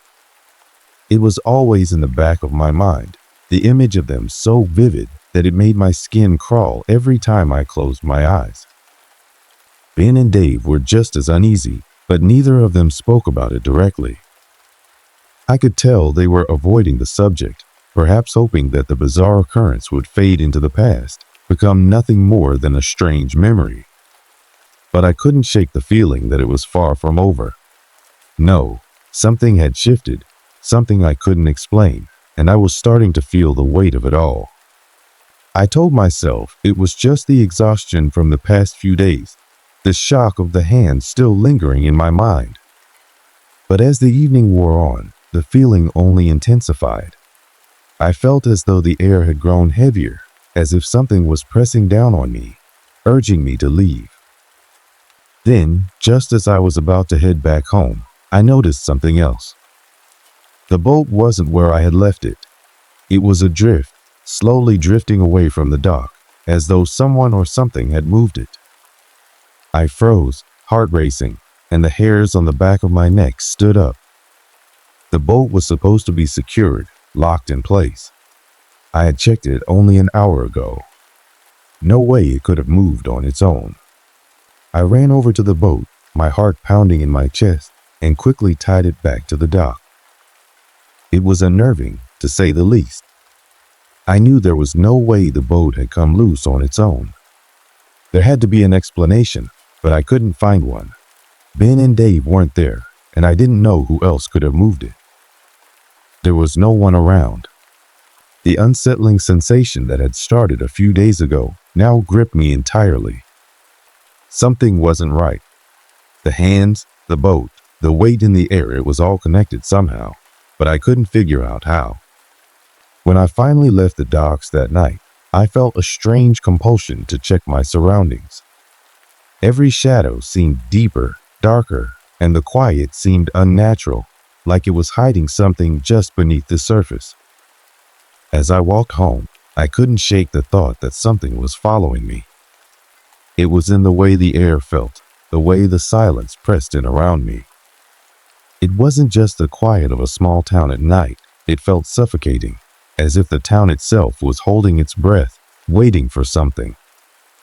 The next day, Ben and Dave were the first to show up at the docks. We were supposed to go out on the water again, but I had already made up my mind. I needed to talk to them about what had happened. We couldn't keep avoiding it. Ben was the first to speak up, but his voice was shaky. He had been quiet ever since we left the hands on the boat that day. "You think it was a joke, right? Someone just messing with us?" he asked, his voice almost pleading. Maybe it was one of the other fishermen, or maybe some prankster from the town, but I could tell he didn't believe it either. There was fear in his eyes, something I hadn't seen in him before. It was the same fear I felt, but neither of us wanted to admit it.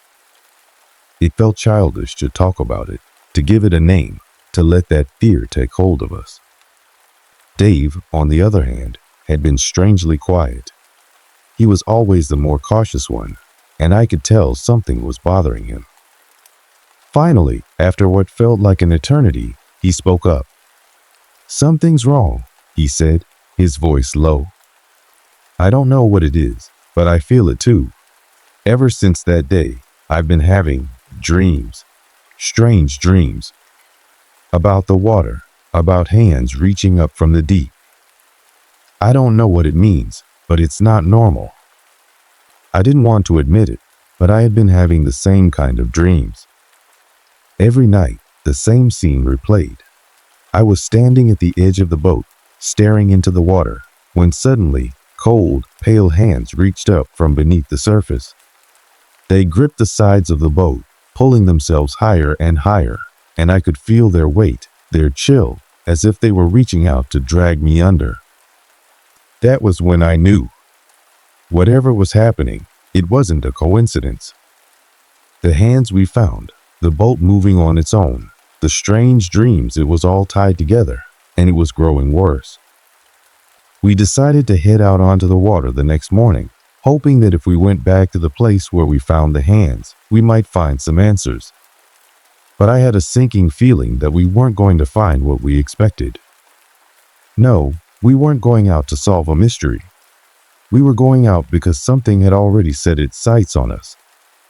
By midday, the water was still and quiet, and the boat seemed to drift almost aimlessly. No fish, no movement, nothing but that unsettling silence. I glanced over at Ben, who was looking nervously at the water, and Dave, who hadn't spoken a word in over an hour. The tension was unbearable. It was then that I saw it just below the surface, the faintest ripple in the water. Something was moving, something large. My heart stopped. I motioned for Ben and Dave to look, and they both stared at the water, wide-eyed. Then, without warning, something surged upward from the depths. A pale, human-like hand shot out from the water, wrapping itself around the side of the boat. As the hand gripped the side of the boat, the world seemed to freeze for a moment. My heart was in my throat, my breath caught, and my mind raced with 1,000 thoughts, none of which made sense. How could a human-like hand be in the water? The grip was cold, impossibly cold, and the fingers were long and bony, like something out of a nightmare. Ben was the first to react, his voice trembling as he shouted, "What the hell is that?" He took a step back, nearly tripping over the edge of the boat, but I couldn't move. My eyes were fixed on that hand, which now seemed to be pulling itself up from the water. Dave stood frozen too, his face pale, his mouth agape. It wasn't like him to be speechless, but something about this. It was too much. I couldn't understand what was happening, but I felt the weight of it, the suffocating pressure in the air. The water around the boat seemed to ripple as if something beneath was moving, stirring, almost like it was waiting for something. The hand kept moving, inching upward, its fingers gripping the side with unnatural strength. It didn't make any sense. I had seen my fair share of strange things out on the water, but this was different. It was beyond anything I had ever imagined. Ben stumbled backward again, his face contorted with fear, and finally Dave spoke in a hoarse whisper, "We need to get out of here." I didn't need any convincing. I grabbed the oars, shoving them into the water with all the force I could muster. We rowed furiously, heading back toward the shore, but the hand didn't let go. It was as if whatever it was wasn't going to let us leave so easily. I could feel its grip tightening, the strange weight pulling on the boat, dragging it back. The water churned beneath us, creating waves as though something large was stirring just beneath the surface. Suddenly, with a sharp, jerking motion, the hand released its grip, and the boat lurched forward with a violent jolt. I nearly fell overboard, but somehow I managed to keep my balance. We didn't stop rowing until we reached the shore, and even then, none of us said a word. We just sat there, staring out at the water, trying to catch our breath. I could still feel the chill of that hand on the boat, the unnatural coldness that had sunk into my skin. That night, I couldn't sleep. I kept tossing and turning, the images of that hand, of those cold, lifeless fingers haunting my thoughts. I kept hearing the sound of water lapping against the shore, and every creak of the house felt like footsteps following me. The silence was suffocating, and no matter how hard I tried to push the images away, they kept coming back. I wasn't the only one who couldn't sleep. Ben and Dave were both awake too, each of us silently suffering in our own way. I could feel the fear in the air, a tension that none of us wanted to acknowledge. But we all knew something was coming. It wasn't just the hand anymore. It was the sensation that something had woken up beneath the water, and it was waiting. The next day, we made plans to head out again. I don't know what drove us to go back, whether it was the need for answers or the fact that we were all still too terrified to talk about what had happened. But we couldn't stay away. Something in us, maybe it was curiosity, maybe it was fear, pulled us back out onto the water. We reached the same spot where we had found the hand, the same stretch of water where everything had gone wrong. This time, I was determined to be ready for whatever happened. I had brought along everything I thought might help: extra oars, a flare gun, even a knife, though deep down, I knew none of it would make a difference. As we drifted out into the still water, I couldn't shake the feeling that we weren't alone. The surface of the water was smooth, too smooth, and the silence was deafening. There was no sign of life, no fish jumping, no birds overhead, just an eerie quiet that felt wrong. And then it happened. At first, it was subtle, almost imperceptible. A small ripple in the water, a soft tug at the boat's side. But as the minutes passed, the ripples grew larger, and the boat began to move, as though something was pulling us. My heart pounded in my chest as I turned to look at Ben and Dave, their faces pale, their eyes wide with fear. The water below us began to shift, and that's when I saw it. The water seemed to part, and through the murky depths, I could make out something large moving beneath us. It wasn't fish. It wasn't a creature I could recognize. It was something darker, something wrong. The water bubbled as it got closer, and then it broke the surface. A large, human-like hand shot out of the water, just like before. But this time, there was something else. Something attached to it. As the hand reached for the boat, I saw what it was. A pale, bloated face, half submerged in the water, staring up at us with lifeless eyes. My blood ran cold, and for a moment, time seemed to stand still. I couldn't breathe, couldn't think. The boat rocked violently as the hand, huge, with fingers like pale, skeletal limbs, shot out of the water, grabbing the side of our boat. The bloated, lifeless face appeared just below the surface, its eyes wide open and unblinking, staring directly at us. The creature, whatever it was real. This wasn't some figment of our imagination. It was here, right in front of us. Ben was the first to react, his voice breaking through the silence with a panicked shout. "What the hell is that?" He tried to backpedal, pushing the oars into the water as if it would help us escape. But there was no escaping now. The thing had us, and it was dragging us down. Dave grabbed his arm, frantic, shaking his head. "Don't fight it. It's too strong. Just row. Row faster." His face was ashen, his eyes wide with terror, but there was a strange determination in his voice, like he somehow understood the gravity of the situation better than I did. But there was no way out. I could feel the coldness of the water creeping up over the sides of the boat as the creature pulled us closer. The ripples in the water grew more intense, and I could see more of the body now, a tall, slender shape, bloated and disfigured, a part of it just barely above the waterline. The face, lifeless and ghastly, twisted into a grotesque mockery of a human expression, like it was enjoying our panic, feeding off our fear. I couldn't look away. There was something hypnotic about its gaze, something that seemed to paralyze me from within. Every instinct told me to fight, to scream, but all I could do was stare at the creature, frozen by some unseen force. The water around us was churning, swirling in unnatural patterns, as if something below was moving in rhythm with the creature's every motion. It was like we were caught in its trap, like it had been waiting for us all along.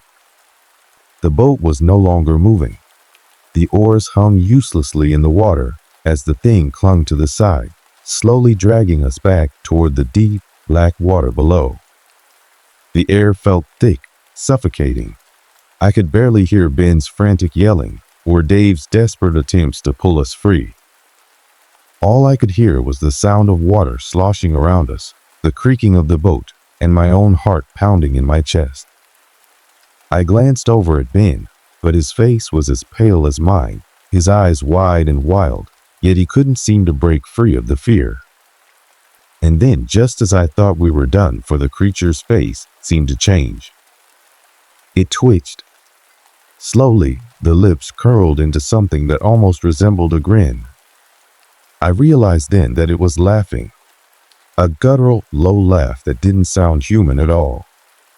It was a terrible sound, so deep and resonant that it rattled through my bones. I snapped out of my stupor, pushing the oars harder, faster, trying to get away, but it was hopeless. The more we struggled, the tighter the grip of the creature became. My hands burned with cold, like I was touching ice. But just as all hope seemed lost, something unexpected happened. The boat jolted violently, and the grip on the side of the boat loosened, just enough for us to break free. We didn't stop to question why or how. It was the only opportunity we had. I grabbed the oars and started rowing with all my strength, my arms aching, my body screaming for release. We didn't speak, didn't even look back. We just rowed. The water around us calmed, but the silence that followed felt even worse. We didn't dare look behind us, not until we had made it to the shore, not until we could feel solid ground beneath our feet again. As we pulled the boat to safety, the three of us stood there, breathing heavily, still in shock from the experience. My heart was racing, my mind struggling to process what had just happened. But one thing was clear: we had barely escaped whatever that thing was. And we were lucky to be alive. We didn't speak much as we walked away from the boat, but the fear and dread that hung in the air were palpable. None of us looked at the water again. The waves lapped quietly at the shore, as if nothing had ever happened. But deep down, we all knew, whatever we had encountered that day, it wasn't over. Something had been awakened, something ancient and vengeful, and it wasn't going to let us go so easily. The next few days were a blur, like I was walking through a fog that never quite lifted. My mind kept replaying the incident over and over, trying to make sense of it. But no matter how many times I ran through it, I couldn't figure out what the creature was or why it had targeted us. The fear had settled deep into my bones, and I couldn't shake the feeling that something had followed us back from the water. We didn't speak much after the event. Ben, Dave, and I didn't even look at each other the same way anymore. The bond we once had, that camaraderie we shared as fishermen, was gone. There was a silence that hung between us, a silence filled with unspoken words and shared dread. None of us wanted to return to the lake, not for fishing, not for anything. The lake had changed. We had all felt it. But more than that, we had all felt the weight of what we had encountered. We tried to go back to our regular lives, but it wasn't the same. Ben moved back to the city, taking a job that kept him far away from the lake, far away from anything that reminded him of that day. Dave stayed, but he became distant, withdrawn. I don't think he ever fully recovered. He stopped coming around, stopped talking to anyone. We lost touch with him after a while. It was like he had disappeared, just like the creature in the water. As for me, I couldn't shake the feeling that something was watching me. The nights were the worst. I would lie awake, staring at the ceiling, hearing strange noises outside my window, footsteps that didn't belong, whispers in the wind. I tried to tell myself it was just my imagination, that the fear hadn't truly left me. But every time I closed my eyes, I saw that pale, bloated face again. It was etched in my memory, burned into my thoughts. I could still hear that laughter, that deep, guttural sound echoing in my head. It wasn't long before strange things started happening. I'd wake up to find my doors unlocked or the windows left open. There was no sign of forced entry, but something felt off. I would walk into rooms and feel a cold breeze, even though all the windows were shut. I'd hear noises in the dead of night, like something was moving through my house, but when I checked, there was nothing there. I tried to rationalize it. Maybe I had just become paranoid. Maybe the shock of what had happened on the lake had pushed me to see things that weren't there. But the strange occurrences kept happening, growing more frequent and more unsettling. I couldn't take it anymore. I started searching for answers, desperate to find out what had really happened on that boat. I dug through old records about the lake, hoping to find something, anything, that could explain the creature we had encountered. And that's when I found it. A brief mention in a faded newspaper article about the lake's history. The article talked about strange disappearances that had occurred in the area for decades, people vanishing without a trace, with no explanation. The story seemed to match what we had seen, only the descriptions in the article were vague, hinting at something much older, something more sinister. But what caught my attention was a mention of a curse. The article talked about a local legend, a story of an ancient entity that had been bound to the lake, a creature with the power to take human form, to lure people into the water. The legend claimed that the creature would only rise when it was called, when it had been awakened by someone who had entered its domain. As I read through the article, it hit me. We had done just that. We had awakened it. That creature, that thing in the water, had been waiting for us to come back. And now, it was following us. In the weeks that followed, the occurrences became more intense. The air in my house grew heavier, colder. I started hearing those footsteps again, only now they were louder, closer. I couldn't escape the feeling that something was just behind me, watching me. But no matter where I went, no matter how far I moved, the presence followed. I reached out to Ben and Dave, but both of them had moved on, pretending like it hadn't happened. They had their own lives to live. I couldn't blame them. I couldn't blame anyone for wanting to forget. But I couldn't shake the feeling that I was the only one left, the only one still haunted by what we had seen. And then one night, it happened. I woke up to the sound of water splashing outside. I rushed to the window, but there was nothing there, just the same stillness of the night. But when I turned around, I saw a handprint, wet and cold, smeared across my front door. A handprint that wasn't mine. I don't know how much longer I can keep running from this. The creature we saw that day isn't gone.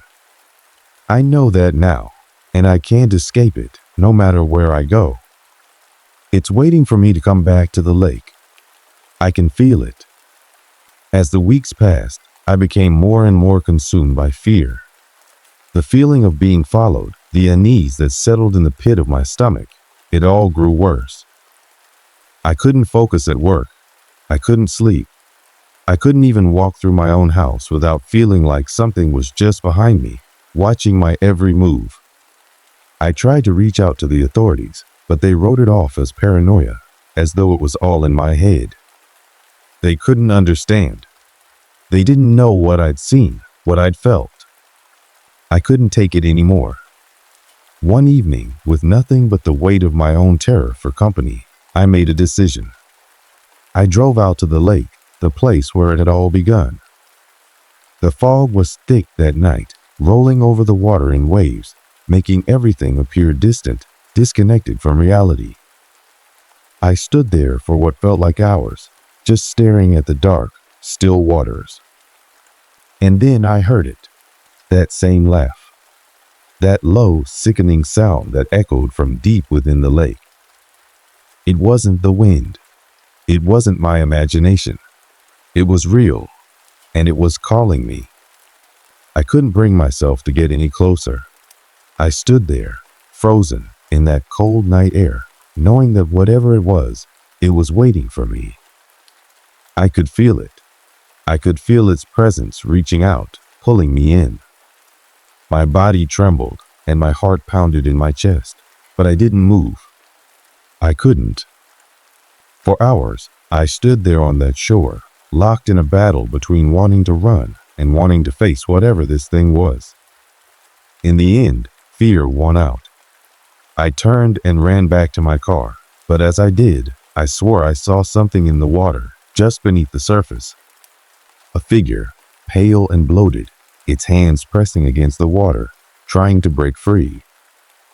And then it was gone, vanishing as quickly as it had appeared. I don't know if I will ever escape it.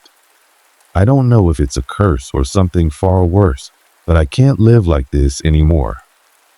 The nightmares never stopped. The creature never stopped watching me. Even now, I can still hear its laugh, faint but undeniable, somewhere in the distance. I left the town behind. I moved to a new place, far from the lake, far from everything that reminded me of what happened.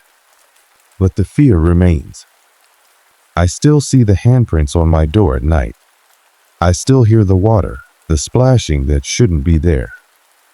And I know that no matter where I go, no matter how far I run, it's always waiting. That thing, the fisherman's curse. Maybe one day it will catch up with me. Maybe one day I'll be the one dragged back into the water to join whatever horrors lie beneath the surface. But until then, I'll keep running. And I'll never look back.